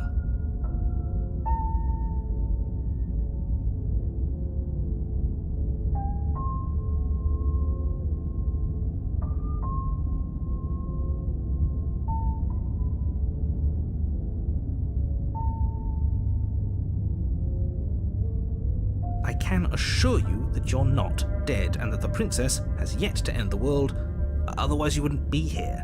And to answer your question, you're here to... If he doesn't remember what happened, then maybe it's best to keep it that way. I don't know, I think it's more fun if he knows what we're thinking. He's like a captive audience. The entire world ending wasn't enough to get rid of us. I don't think there's much he can do other than object. I wonder what else we can do to ruin his day. If by ruining my day, you mean ruining everyone's day forever, then yes, I suppose there are plenty of ways you could pull that off. The world really did end last time, didn't it? We should be careful. For all we know, we just got lucky. The world hasn't ended yet, and you are never going to slay her with that attitude. Stuff those pathetic little voices to the back of your mind and stay focused on the task ahead. What are you talking about? I'm sure those walls have always been there. It makes sense if you think about it. If there weren't any walls in the woods, someone might have gotten lost. Or, heaven forbid, someone other than you might have stumbled onto the princess.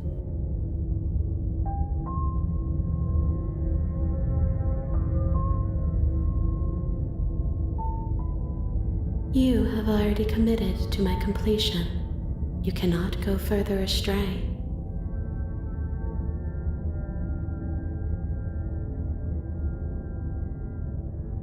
You know I can tell when you're lying, right? Please take this seriously. I am begging you.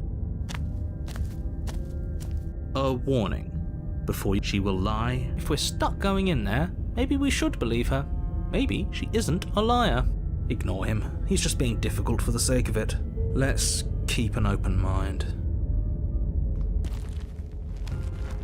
The cabin interior is wrong. A confusing patchwork of many cabin interiors, all projected across what's almost the same space. But it's all shifted. An inch here, a foot there, such that the seams are never quite visible enough for the place to make any sense.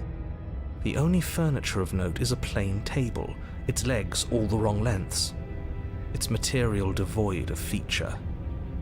Perched on that table is a pristine blade. The blade is your implement. You'll need it if you want to do this right. If he wants us to take it, maybe we should just leave it to collect dust, or better yet, grab it and throw it out the window. What good is a knife against a world-ending monstrosity anyway? No, we're taking the knife. Have you seen this place? We have literally no idea what to expect and no idea what we're dealing with. I've already told you what you're dealing with. You're dealing with a princess.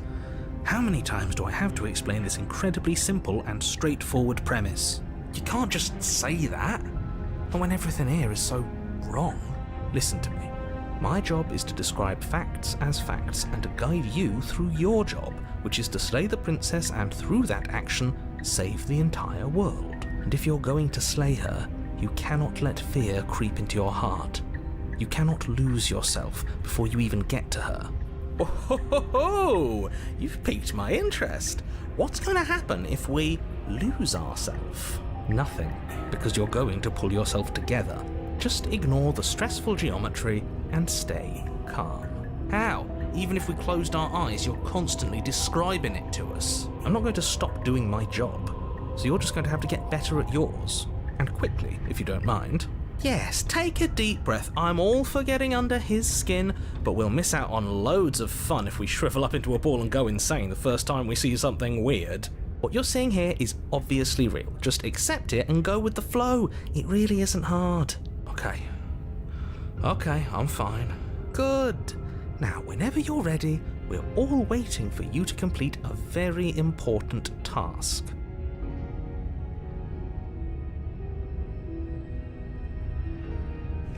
You walk up to the wall next to the basement door. What are you talking about? This isn't a wall. It's a mirror. You reach forward and rub your hand against the cabin, but there was a mirror, and now it's gone. You know that taking the mirror away from us isn't going to change things, right? We'll find it again, and then we'll see whatever it is that you don't want us to see.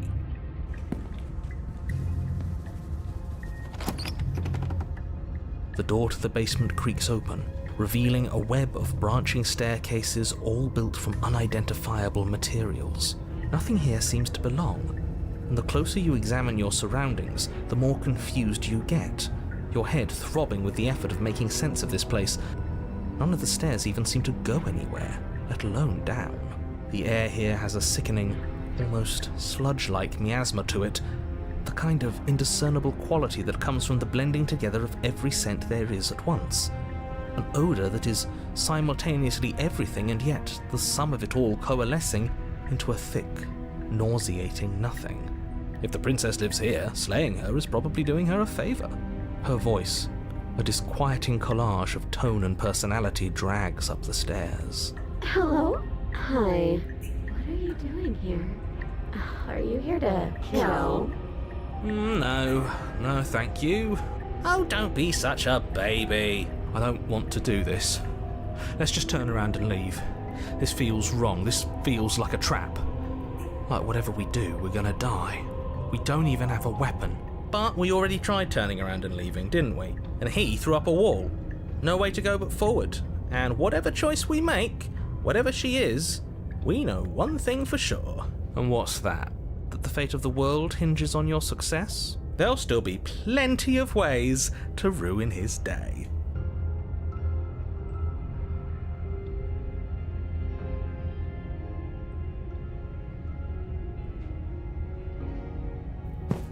You step to the right. The path feels soft and reassuring against your feet. The stairs almost seem to cradle you as you make your way down, like they're guiding your heels from one step directly to the next. You barely have to extend any effort to descend, the stairway doing most of the work for you. You don't feel like there's any concern that you might slip or tumble or lose your way. But the further you go, the deeper you sink in. First, it's like a lovely plush carpet, your toes digging down and barely hitting any resistance at all. But soon enough, you're fighting just to keep your knees from sinking out of sight. The softness threatens to swallow you whole, to wrest control of your body and surround you in a false ethereal bliss, pretending to save you from the cruelties of choice and consequence.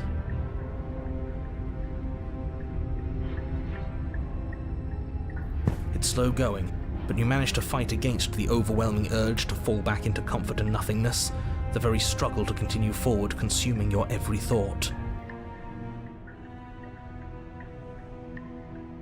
You slowly lose sense of yourself the further you go. Time disappears, and you can feel yourself begin to untether.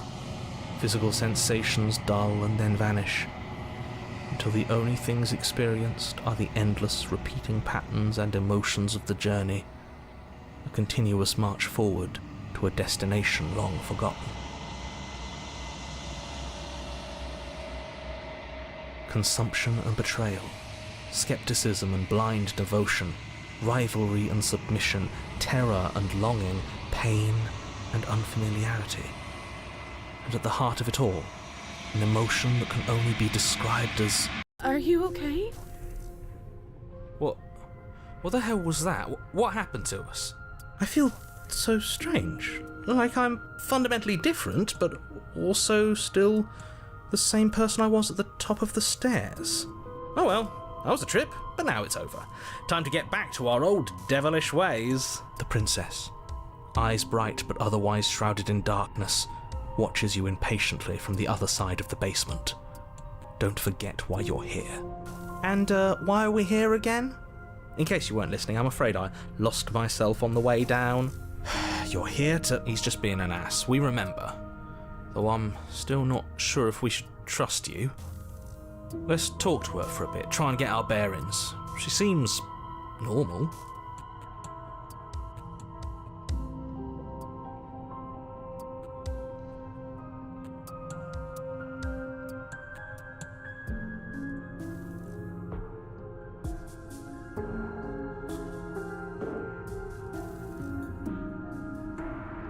I don't know what happened to you, but you look like you're in one piece now.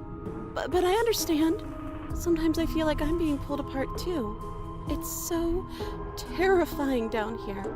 But at least now you're not alone. And I'm not alone either. We're probably stuck down here forever, aren't we? There's no way out. And barely... As the princess speaks again, it's almost as if she fractures. And where there was once just one of her, there is now another. We can do that? I don't like this. It's those cabins all over again. Can we put her back? You said you'd been here before, right? What exactly happened last time? Does it matter? Yes, it matters. But I'm not going to waste any more time prying out details if you're going to be so irritating about it. It seems to me like you saw something you weren't supposed to have seen. If only you'd listened to whatever words of wisdom you were given in that other reality. But what's done is done, isn't it? Whatever you saw last time, unsee it. Whatever thoughts weaseled their way into your head, unthink them. If it's not already too late. You have a job to do here, and you need to do it now. Oh, new plan! Let's see if we can make even more of her.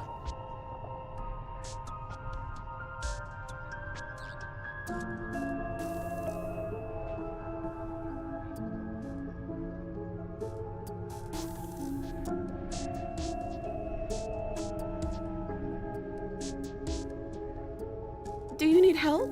Not that there's much I can do chained up like this, but I'm the only one down here. So if you need anything, I'll do my best. I don't feel like I've gotten any bigger. There must be something wrong with you. I'm the same as I was a moment ago. She fractures again. I don't like where this is going. Neither do I. Which is why you need to slay her now before things get more complicated than they already are. How would we even do that? Where would we start? We could always start by retrieving the blade. Can we even leave this place? I don't like thinking about what might happen to us if we have to go back through those stairs. Well, that's where the blade is. If you want it, you'll have to go and get it. I don't think we're going to be able to put her back. Kinda hurts to think about it, doesn't it? It's like everything we say just multiplies her. It certainly looks that way, so please, for the love of everything, stop asking her questions and stop stalling. You're obviously just making things worse. You can call me Princess, if you'd like. Princess. It doesn't matter. I've been down here for so long. What's the point of a name if there's no one around to use it? None of them have names. How astute. I told you she was untrustworthy.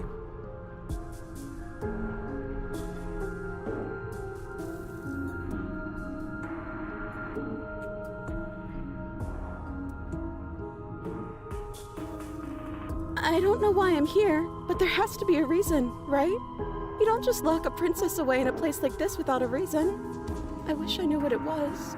But you know, right? You have to know. You're the only other person I've ever seen, or at least the only one I can remember. Don't give me false hope. Please just end this already. One way or another, just do it. Don't be coy. We both know why I'm locked away here. I'm a monster, and the second I get out of this place, I'm going to end the entire world. Okay, this was fun for a bit, but we can't even really interact with her, can we? What's the point of asking questions if all we're going to get is a million answers? Can't even follow what's going on anymore. We need to get out of here. This whole place is making me itch. Are you looking for the truth? Or are you looking for the right answer? What do you want me to say? That I'd be a good person? I'm a prisoner here, and whether or not you shoved me down here, you're practically my captor at this point. Anything I'd say is tainted by that. Besides, you already know what I'm going to do. If you want to put an end to me, then put an end to me. Not a single real answer. At least aside from Miss Blood and Destruction. It's infuriating, isn't it? Whose buttons are there for us to press? Whose skin is there for us to get under? Not exactly how I'd put it, but I don't disagree. There must be something we can do. Asking questions just seems to make things worse. This is reaching its breaking point. If you don't act now, there will be nothing in here but her. Take a deep breath and focus up. You can do this. But how do we decide what to do? Can there even be a right choice when all of them are so different? Stop overthinking it. Your drifting thoughts have clearly been part of the reason this situation has gotten out of hand. If you're trying to do the right thing, there's only ever been the one option, and that option is slaying her. Just do something. Do anything. Do all of it, if that's what you want. This place is hell, and it's only getting worse. Wait, that's not right. Go on. You take a step forward. Your foot lands, but it lands different. You experience a firm footfall, a gentle tread, a confident stride. You can feel yourself rupture. The room spins, your perception multiplying in a sickening kaleidoscope as your very self is pulled in incomprehensibly many directions. You find the blade suddenly in your hands. All at once you use it to strike at her bindings as you remain upstairs and slay her and leave her to languish alone. Is this what the end of the world looks like? What an unbearable mess. But this... we can't... Do you not have anything witty to say? I could use a good bit of wit right now. No, I don't, because this isn't fun. How are we supposed to have fun if everything is happening at the same time? It's the same as nothing happening, and nothing is excruciating. Luckily for all of us, nothing and everything doesn't go on forever. The world and the princess collapse in on themselves before it all falls apart. I think he's gone. We were never going to salvage this, were we? What happened to us? What are we? There are parts of us that are dead, and the others they just don't fit. They just don't fit. We can feel them moving around in spaces they don't belong. It's all so uncomfortable. Did you do this? Did we do this? Can you pull us back apart? Can you fix us? We should help her. I think we did this. How surprisingly sincere. I didn't actually think our actions had consequences. It's a little late for regret, isn't it? Please.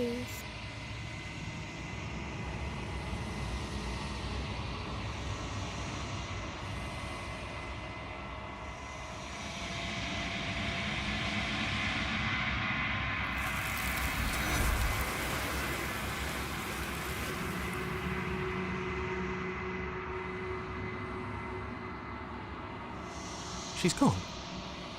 And there's that... What is that supposed to mean? He's just messing with us. Right?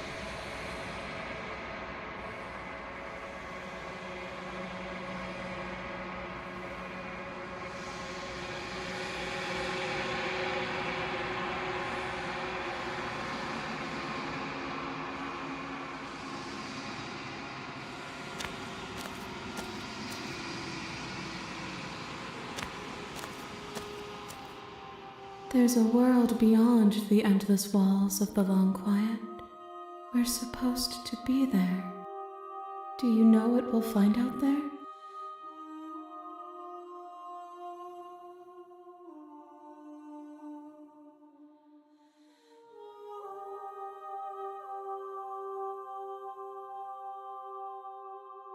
These ones are a contradiction, a winding kaleidoscope of paths unwalked. They are stretched into a shape not unlike me, but it is a shape they cannot hold. They will make for a rich and vibrant heart. Do not mourn them, for they will finally get to know themselves.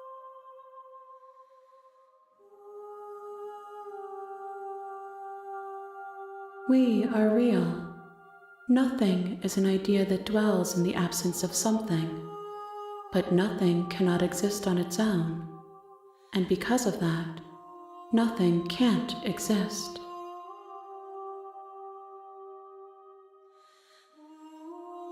I'm sorry, words are difficult for me. They never fully weave what I wish to say. If you do not like my answers, then you need not ask me questions. The vessels you choose to bring me carry far more meaning than anything words could say in the spaces between. There is a warmth and sadness in me at the thought of people. Fresh tears on a winter's day. They are not like us. They do not last. No. The point of awakening is to find out.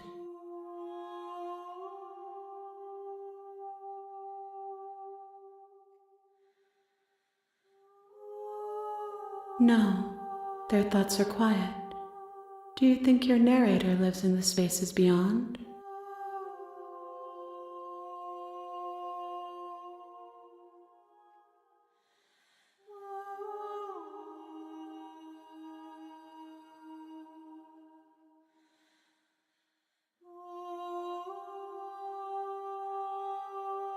I am on the cusp of my awakening. Perhaps you are on the cusp of yours.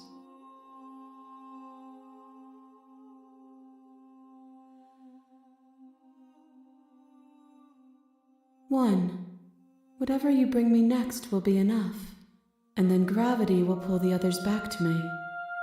I will be singular, a final multitude.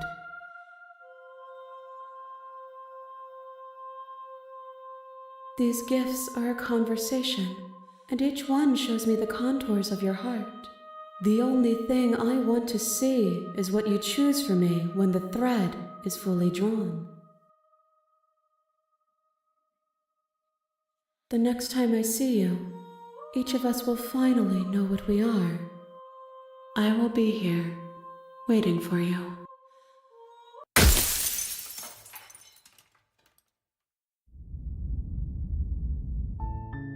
You're on a path in the woods.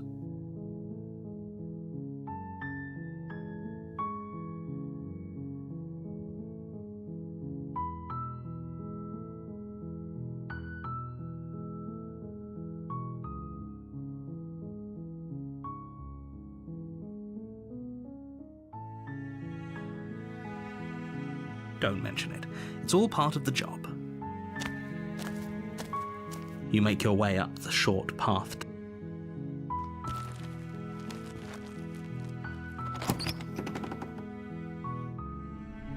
The interior of the cabin is almost...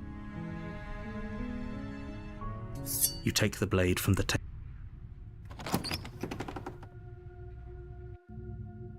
The door to the basement creaks open. Good.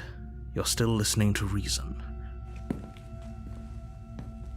You walk down the stairs and lock eyes with the princess. There's a heavy chain around her wrist, binding her to the far wall of the basement.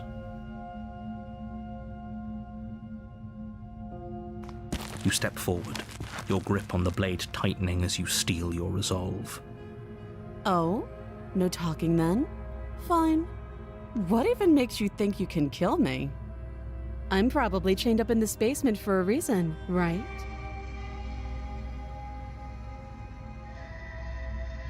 You lunge forward without a moment's hesitation. You feel flesh easily give way and look down to see your blade already sinking deep into her heart. Oh, this is it, isn't it? I'm almost embarrassed. I should have seen that coming. But I have to wonder, do you actually believe this was enough to kill me? It's like she's convinced she can't die. Yes, even as she lays there dying, she entirely believes herself to be alive and well. But it's over, isn't it? She stopped breathing moments ago, that arrogant look still plastered on her face. But is it over? Really over?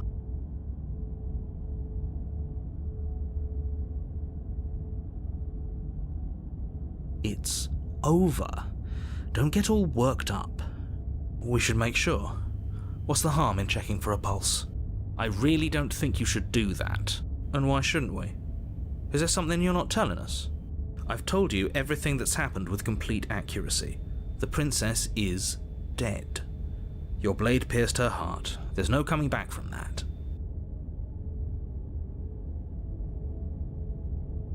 Yes, exactly. It's over. With your work done, you make your way back up the stairs, closing the door to the basement behind you. Why do I feel like we've done something terrible? You did kill someone. Greater good or not, something would be very wrong with you if you didn't feel at least a little bad. But it was for the greater good. One of these days that will sink in and help ease your guilty conscience. But that day isn't today. Let's just get out of here. You open the cabin door, ready to return to a world saved from certain doom. Only, a world saved from certain doom isn't what you find. Instead, what you find is nothing at all. Where a lush forest stood mere minutes ago, the only thing in front of you now is the vast emptiness of some place far away. What happened? Everyone is fine.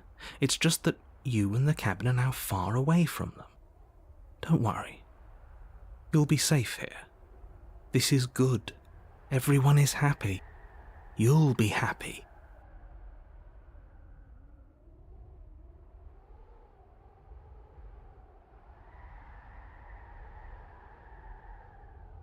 This isn't an ending. In fact, now that the princess has been slain, endings are a thing of the past. No. This is the beginning of eternity. Your reward. This is what's best for everyone. Trust me. Time passes. You can't be sure if it's days or months or years or even decades. It's all a wonderful, boring blur. You've never been happier. Psst. Hey. We're not just going to stay here forever, right?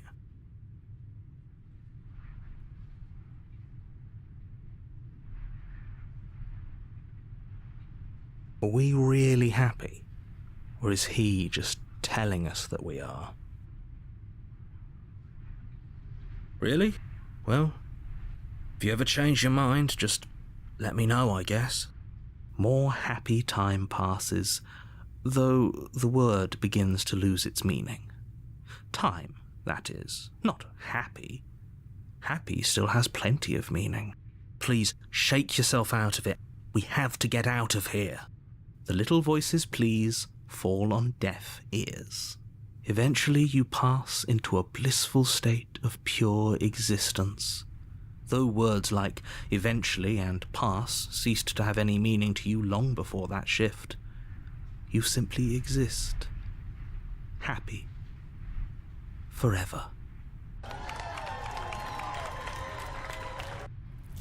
You have already committed to my completion. You cannot go further astray. Good, because I have an idea to get us out of here, though you're probably not going to like it. The blade. We can use the blade to get out of this. I can hear everything you say, little voice. There's only one thing it would want you to use that blade on, and I'm afraid that thing is you, dear hero. He's right. It's the only way out. Do you hear that? It wants to take this happiness away from you. It wants this wonderful place to end. Do you not? There's more for us to do, and the only way for us to do it is to take that blade and use it. Don't you dare.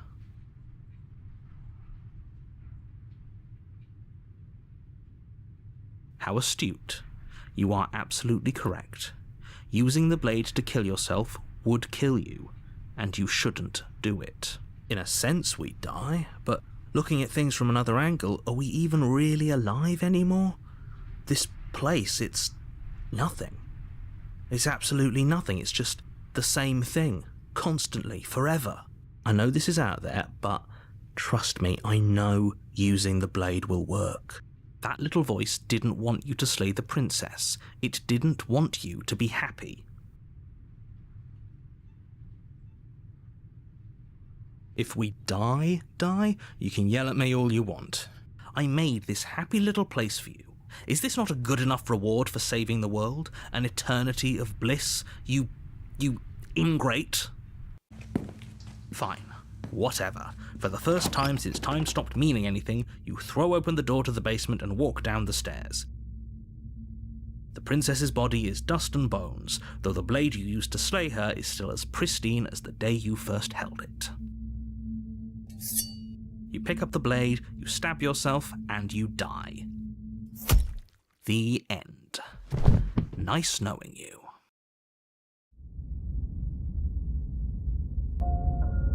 You're on a path in the woods, and at the end of that path is a cabin. And in the basement of that cabin is a princess. You're here to slay her. If you don't, it will be the end of the world.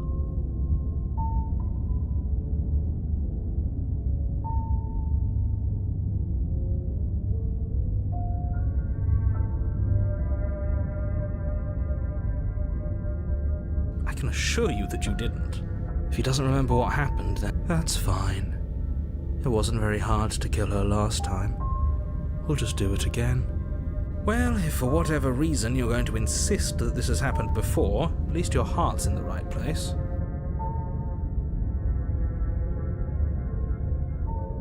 Those are two very different questions. Let's say for a moment that this really is the second time. If you're back here, I'm assuming you died. Oh, we listened to you plenty. We slew the princess just like you asked us to, and then you locked us away in an empty void for eternity. So we slew ourselves too. Well, if you killed yourself, then you weren't listening to me, because I would never want you to do that. Believe it or not, I care about you. And I believe your other question was something along the lines of, oh, what do you mean? Of course there weren't any consequences. Yes, but in this purely hypothetical scenario, had you failed to slay the princess, what would have happened to everyone in the place you left? It doesn't matter, because we didn't fail to slay her. And if she's really back, which I doubt, it'll be just as easy to do it again. But after that nasty trick you pulled on us, maybe she's not the only one around here in need of slaying. Just stay focused, will you? Just be quick about it.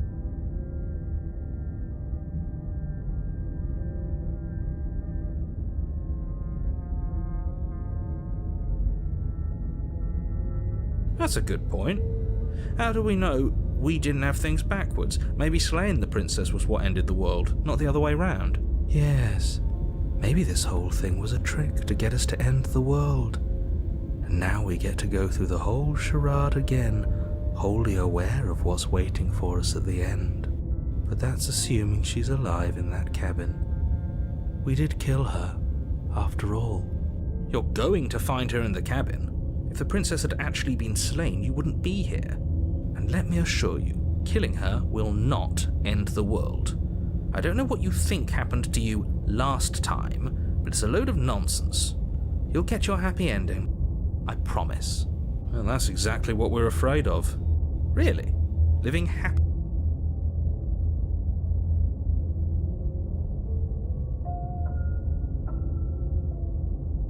She just can. You'll have to trust that what I'm saying is true. people locked her in that basement.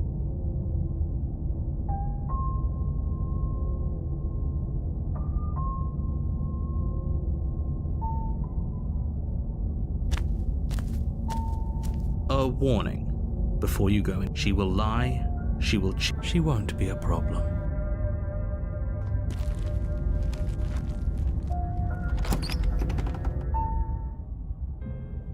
The interior of the cabin is cold, a soft odor of dirt permeating the air. Cobwebs flutter in the corners. You can hear wind whistling outside, banging the shutters against the windows. The only furniture of note is an elegant antique table with a pristine blade perched on the edge. The blade is your implement. You'll need it if you want to do this right. It feels like no one's been here for a long, long time. Like I've been saying, she's dead. We killed her already.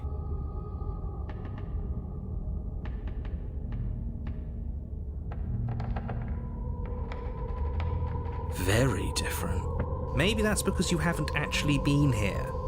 I hope this means you'll finally drop that ridiculous second life proposition. You haven't died.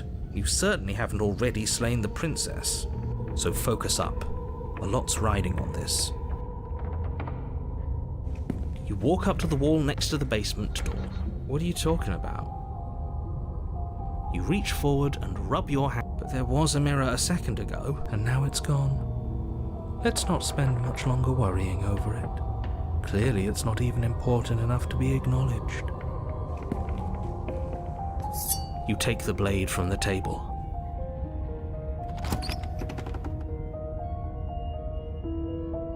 The door to the basement groans open, revealing an old banister and a creaky wooden stairwell. Everything is coated in a thick layer of dust, and you can feel it settle into your lungs as you breathe in the stale air. The very building itself feels dead. If the princess lives here, slaying her would probably be doing her a favor. The room below is silent. Nobody's here. Naturally. As much as I appreciate the optimism, you shouldn't be so sure. I guess we'll just have to go down and see. As you descend the final step, the form of the princess comes into view. A skeletal body, lying in a heap on the floor, its wrist still bound to the wall by a thick chain. Okay, she's definitely dead. It's just like I told you. Before you have a chance to finish your thought, the top of a head appears from underneath the floor. Two deep-set eyes stare up at you, followed by a mischievous skeletal grin. And finally, the rest of the body floats up to join the head. Wait, this isn't right. What's going on here? Ghost! Oh, wow. How absolutely terrifying. What's a ghost supposed to do to us? Oh, it's you. Hiya, Keller. I was hoping to see you again. I have some issues with how our last meeting went. The princess drifts across the room into your orbit, gently running her fingers across your shoulders and down your neck as she circles you. Her touch is cold and ethereal, formless yet real enough that her icy fingertips send shivers dancing across your skin. So she has a body, and she's right there. That means we could kill her again, if we wanted to.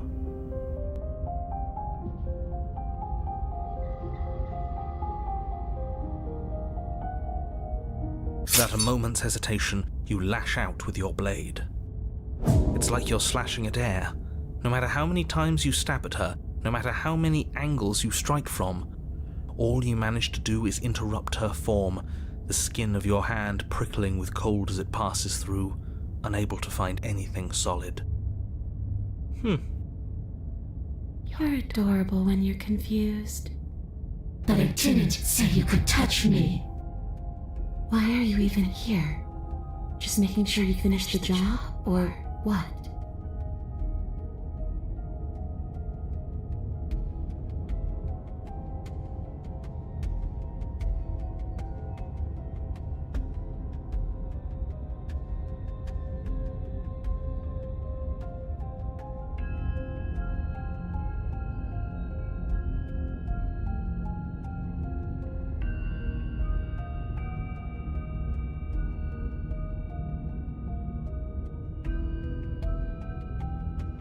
You don't look dead, killer. The princess grabs your wrist, a sudden shock of cold flowing all the way up your arm, her eyes still fixed on yours as you try to squirm out of her grip. And you don't feel dead either. She lets go and pulls away. Your fingertips tingle painfully as the chill subsides. I'm less interested in why you are or how you are, and a lot more interested in what you are. I've tried to leave on my own. Before you came back to me, I explored every inch of this place, even the spaces between the walls.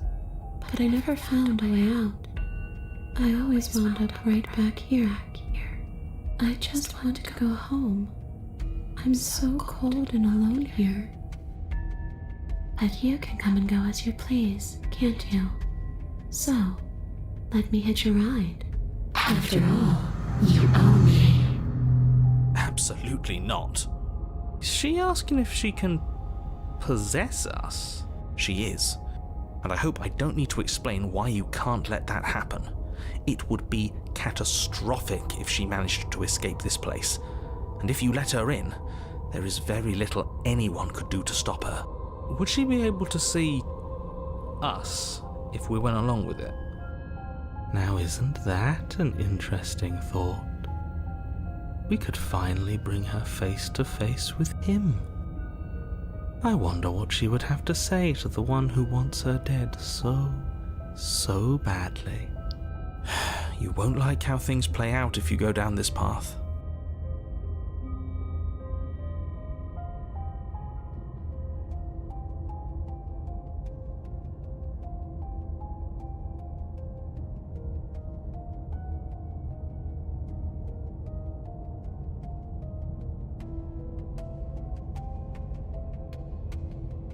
And what?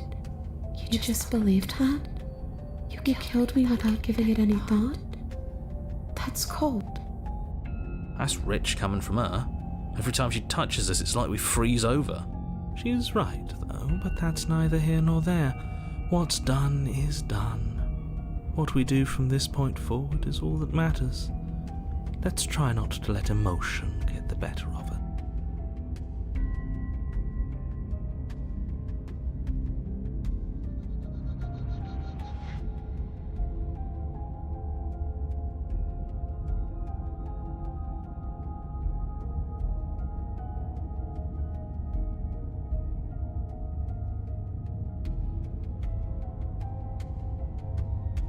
The only thing I've ever wanted was to leave this place. It's still the only thing I want.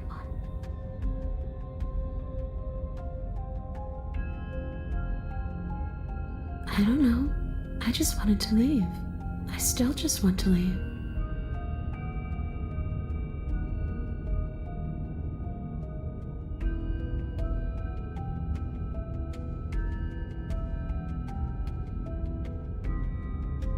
I don't know. Maybe I'll just fade away. Finally able to rest once I'm free from my unfinished business.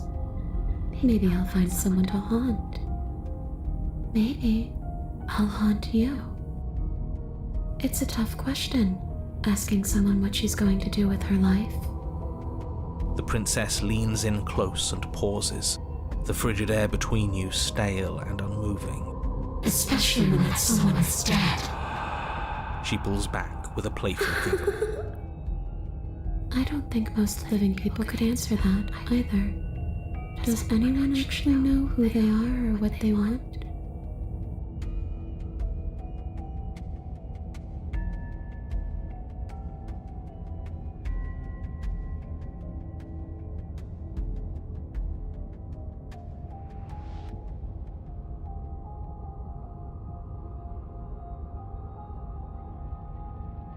How should I know? Why does anyone come back? Maybe I have unfinished business with you. Or maybe you have unfinished business with me. All I know is there's a hole in my chest. Not the big obvious one that you put there. There's something older and deeper. A nagging reminder that I'm not where I'm supposed to be.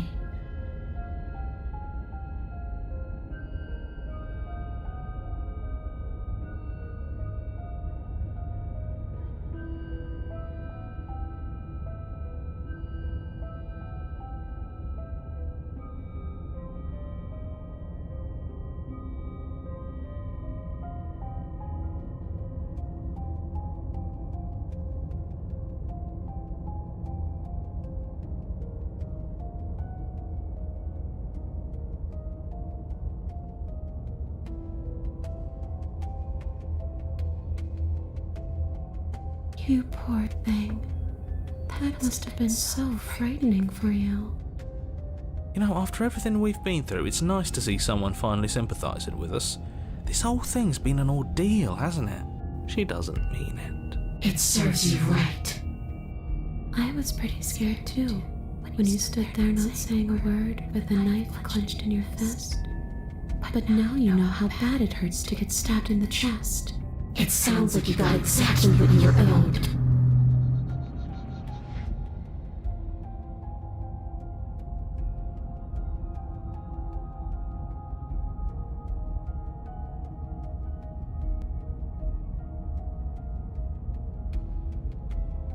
Yes, obviously things are strange right now. I think it's safe to say that you've seen something you shouldn't have seen. Whatever worlds you've hopped between, whatever versions of me you've met, none of that matters now. There's no changing what's already happened. But you have a job to finish. Finish how? We already did what you told us. And now she's a ghost. You haven't tried slaying her yet this time, though, have you? And then what? And then you'll have saved the world. I think he's asking about what happens after we save the world. If that's even still an option. What do you mean, after? You already know what we mean, don't you? So why don't you go ahead and tell us? You're going to try and lock us away in a timeless void again? Because I didn't much care for that. I'm not going to lock you anywhere. What an interesting choice of emphasis.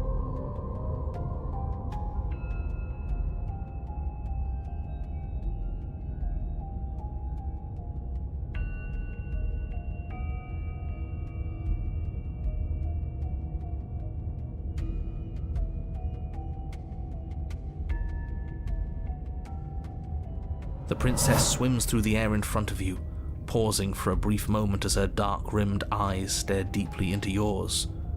There's a hunger in her gaze. Thanks for the body, killer. What are you doing? Don't just let her in. How many times do I have to tell you? See you soon. She rushes forward and then she's gone. A sharp chill spreads across your body. It starts in your chest, a freezing numbness flowing out from your heart, all the way down your limbs, your mind growing cloudy and confused as it settles over your very soul. I'm not sure I like this. Can we get a do-over? I'm afraid it's too late to stop now.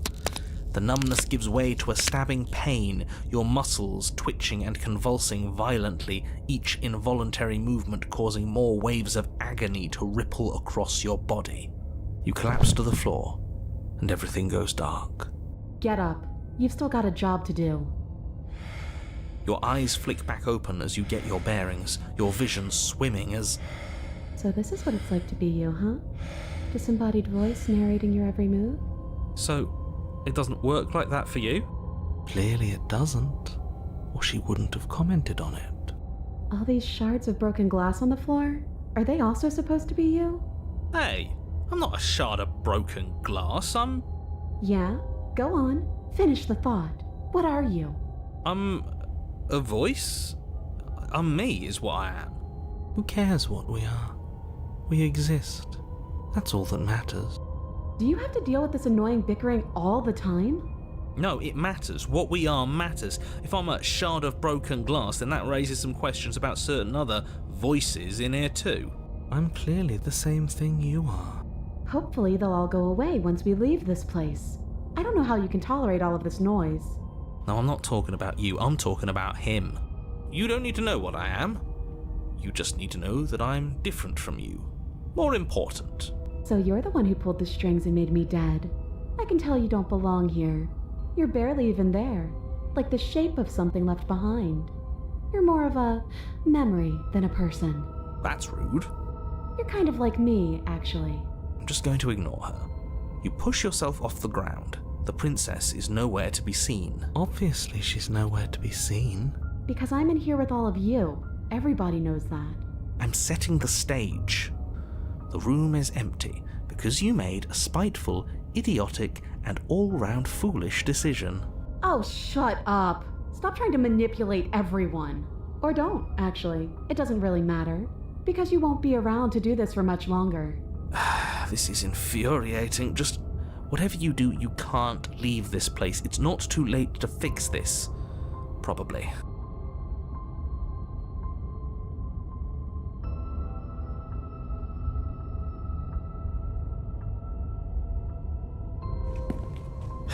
Your legs, weary with the weight of the princess's spectral form and clumsy with the cold that still pervades them, stumble towards the stairs. I'm just trying to get home. You don't have to act like it's the end of the world. But that's exactly what you leaving this place is going to be. You don't know that. I do. Wait, if she has a home to go back to, doesn't that mean that her leaving won't end the world? It doesn't mean that at all. Yeah, but it has to be somewhere, doesn't it? And if it's somewhere, then it's part of the world. I suppose it's all a matter of perspective. Where does the world end and something else begin? Does the destruction of one open a door to another? Or is it the same world reborn? Against the backdrop of the inane conjecture of meaningless little voices, your body continues its ascent up the stairs, staggering through the open door. For how much you hate her, you aren't doing a whole lot to stop us from leaving this place. It's because he can't stop me. Why do you think he sent you here? I hate to admit it, but she's not wrong. It's just the weight of it all. It's too much for me to do anything other than describe and dictate. And whine. This body wasn't made to hold you and the princess. If you want to renege on your cataclysmically terrible decision a minute ago, well, you're the only one that can make that happen. You continue slowly to the door, your feet like lead dragging across the floorboards, growing heavier with each step. Finally! Finally! You lift your shaking hand and rest it on the door handle, but you pause before you open it, exhaustion sapping what's left of your will. Was exhaustion really the best you could muster up? It's over. There's no use stalling. Let's see what happens next. Shit. But exhaustion wasn't enough, was it? The handle clicks as you twist it, and then the door groans open. You collapse to the ground, you and the princess, free from the confines of the cabin. As you exhale from the effort, you look up and see... yes? Nothing. He's gone, and so is everything else. So we did slay him after all. He had it coming, I suppose. But what about us? Are we just stuck here in nowhere forever? Did taking her out of the cabin really end the world? We're still here. Yeah, but that thing you said earlier, are we not part of the world anymore? Are we in some world that exists after the world ends, or on top of the other world but not in it, or have we never been part of the world? Alright, let's see if I'm stuck with you forever.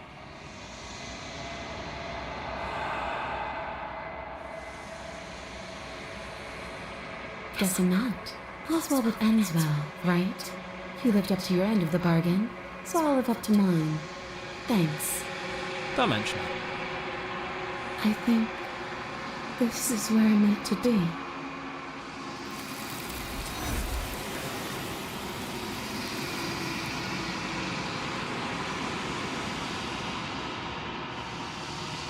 She's gone.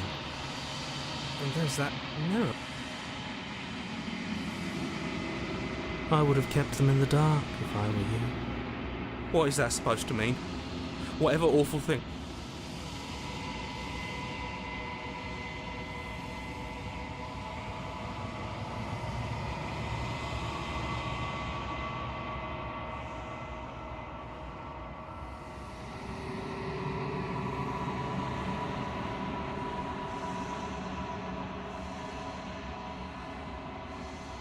I think you know what I am.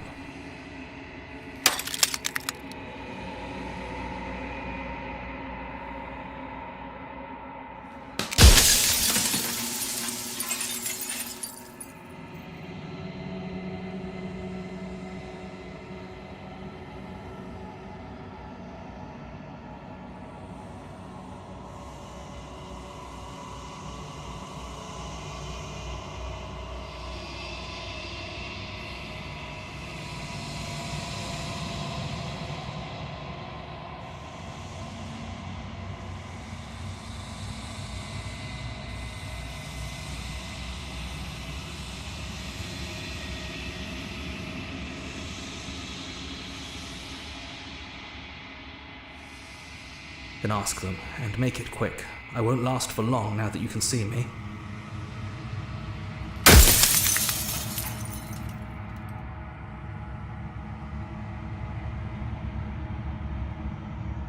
Oh, I'm nothing like you.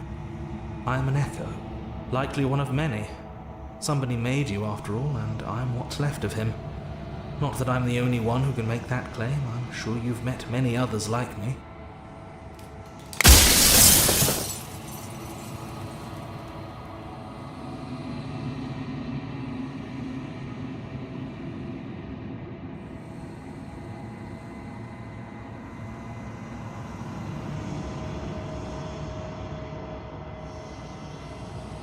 Because among other things, she is death itself. To rid the world of suffering, to save untold trillions from being lost forever to the cosmic wind, she must be destroyed. And despite how far you've fallen, you will still have a chance to fulfill your purpose once I'm gone.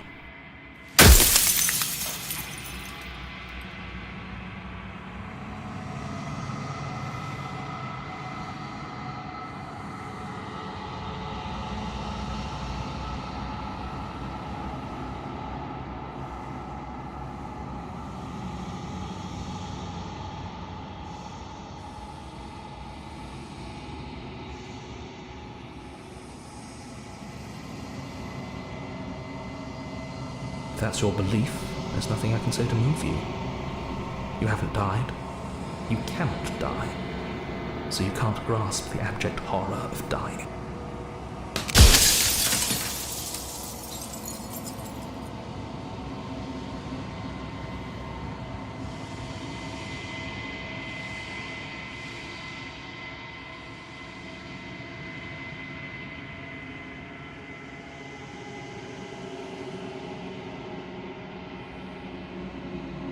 She is the shifting mound, the ebb and flow, the capacity to change. She is transformation, or most of it. Her nature is why I had to die, for she becomes that which others perceive her to be. But an echo can't perceive things, not in the way that people can.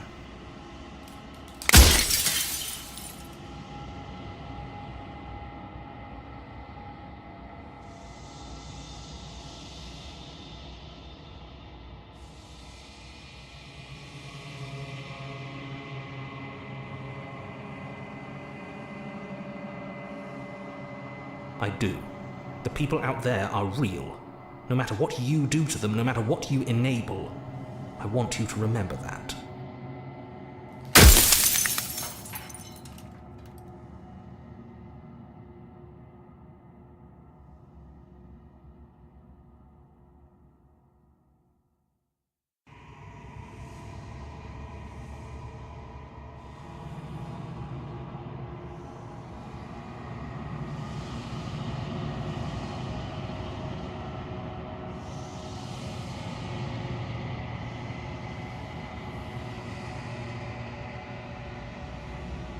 I didn't make her a princess, but I wove the idea of her into something your scattered mind could fathom. You chose for that something to be a princess.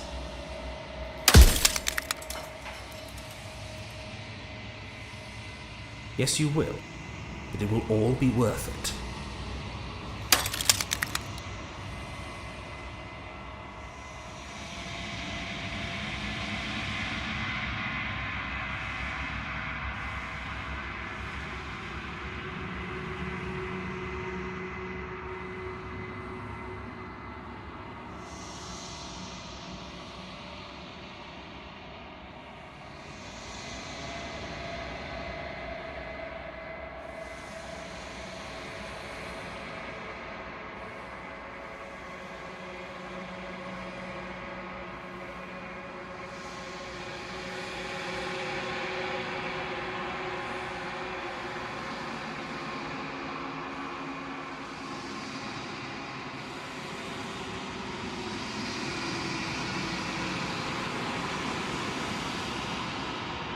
You're the Long Quiet, the god I made to rid the world of death.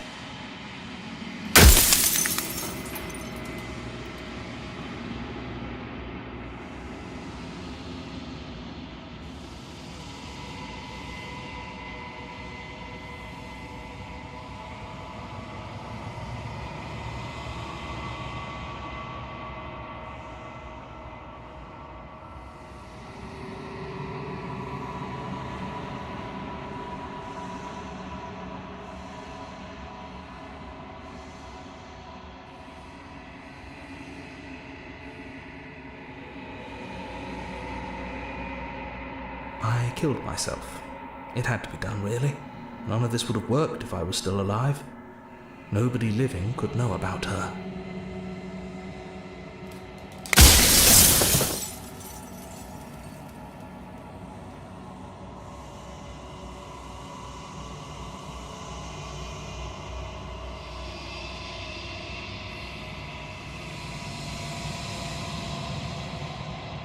Well, there's no reasoning with a god, even one you've woven into existence yourself. I've said my piece. My time is up. It's like I said, I'm just an echo, and echoes always fade away.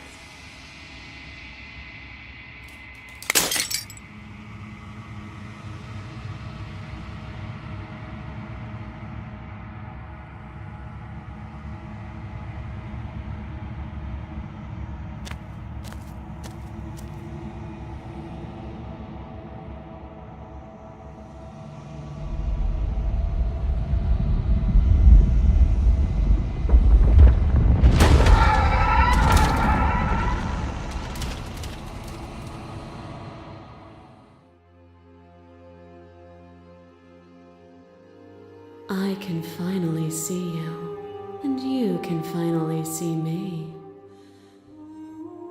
It's been so long, and my heart has ached for this moment. I've missed you dearly.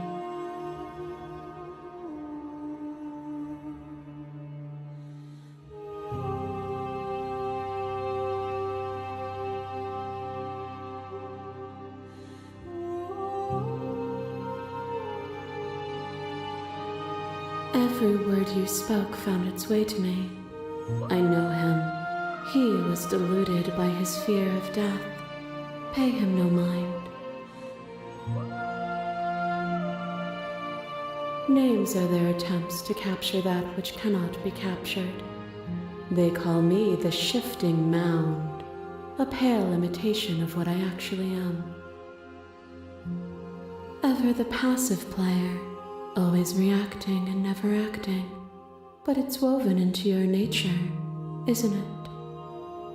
When the echo spun us from one into two, he gave you a choice and me a role to play.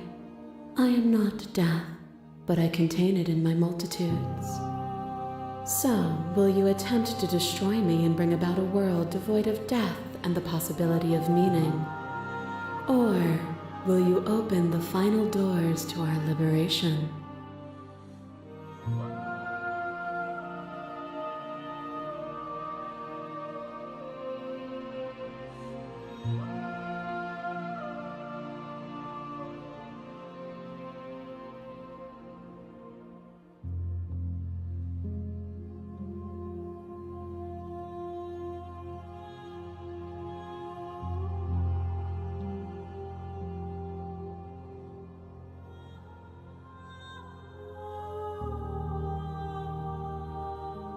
Even as your eyes begin to open, you still hold on to the notions of is and is not, of beginning and end, pitch black islands in the blinding light of the infinite. There is nothing to resolve, nothing restraining us but us.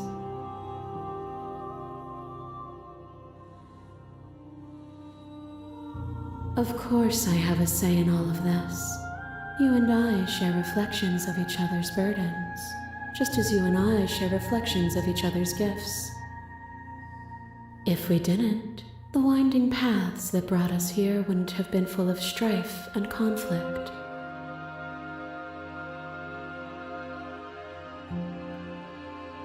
My very nature is paradox, as is yours. You cannot use words to grasp at things that are beyond their reach. And you cannot rationalize that which defies logic. But violence and passion are dances that both of us know well. If this is what it takes to enlighten you, then so be it. A shiver passes through you as unseen fingers dance across your skin.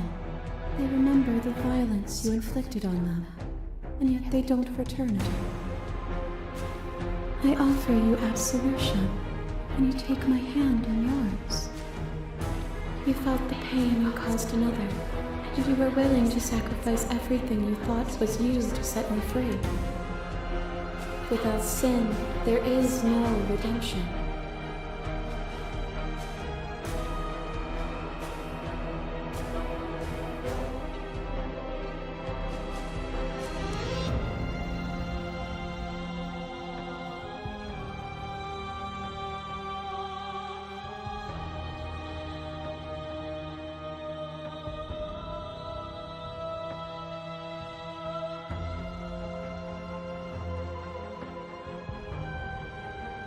And yet there is nothing left for you to sacrifice, so long as you accept me with open arms.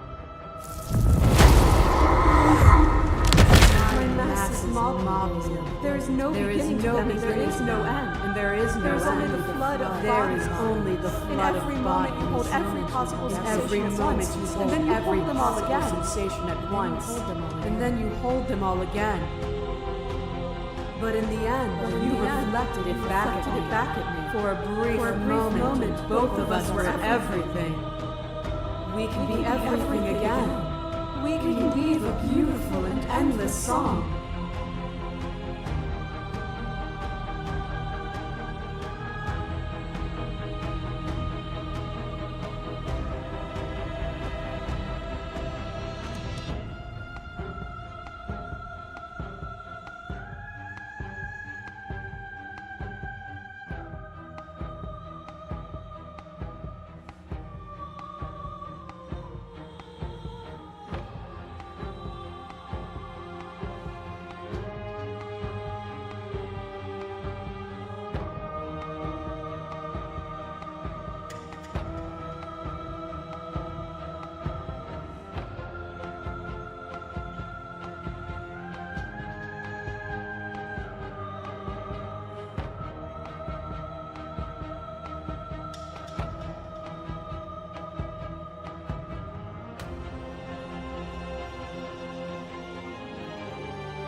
Oh, is it not?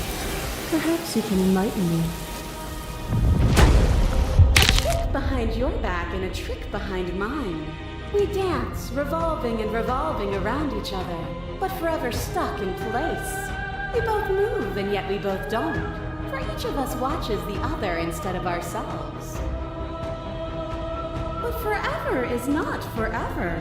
You move and I react and both of us break the other. But broken is only a moment in time. To change is to hold the potential to rise above. Would you limit yourself to what you are now?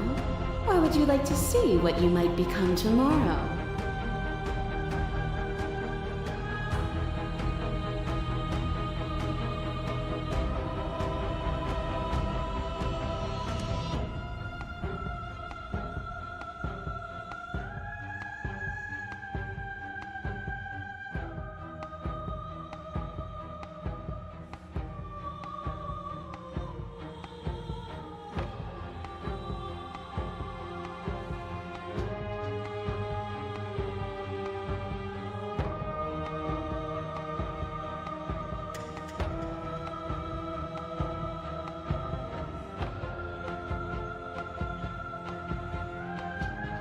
You cling to your notion of pain as suffering. There is beauty in ugliness, and love in conflict. You are nothing. A black hole of self-loathing fed by the matter of your restless thoughts. A dog blind to its leash. But there is no light without the dark. When I proclaimed my godhood and offered you a place at my side, you gladly became the instrument of my new creation. Only with both of us is there a future to look towards. It is hope that carves meaning into being.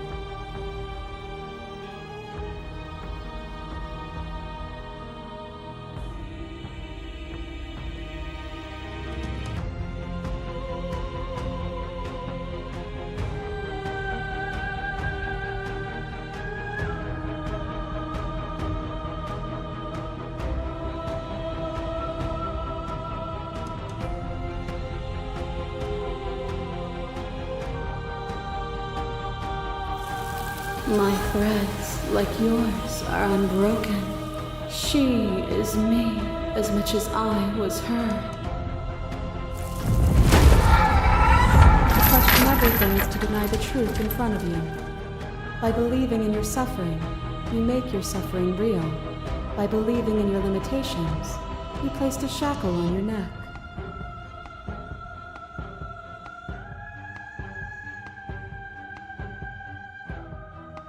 Bound for eternity, you saw the need for impermanence, and it was through that need that you carved our freedom.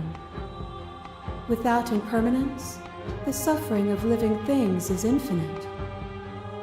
Would you strip my gifts away and leave everyone to suffer in the dark?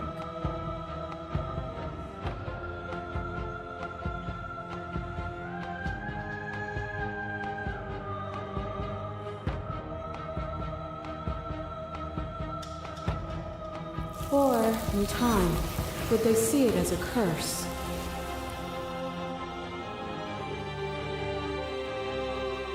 Nothing is immutable. Everything that is exists only in relation to everything it isn't. There is no constant. There is no center. Open your eyes and accept what we are. We can leave this prison together.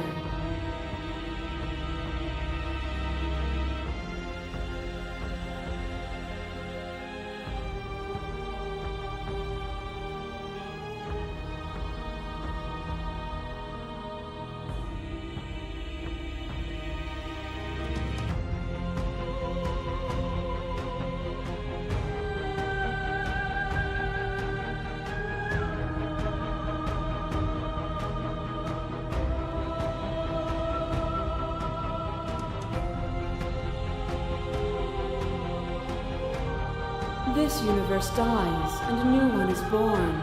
And that one dies, and a new one is born. And you and I get to witness it all, weaving a tapestry of life wherever we go.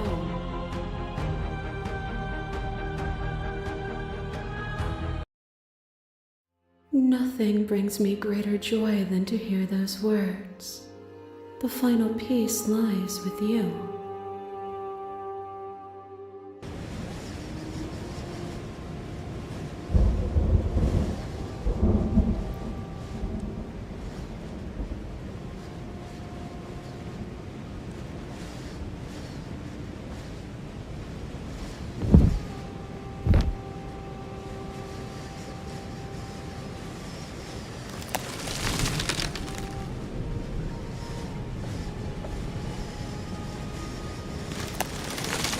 I love you.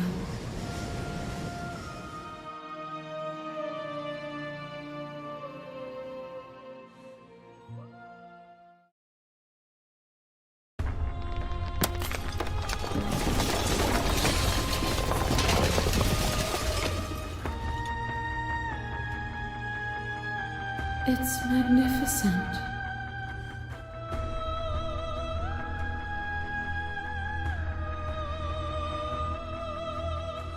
Everything, just like it always has been, and just like it always will be.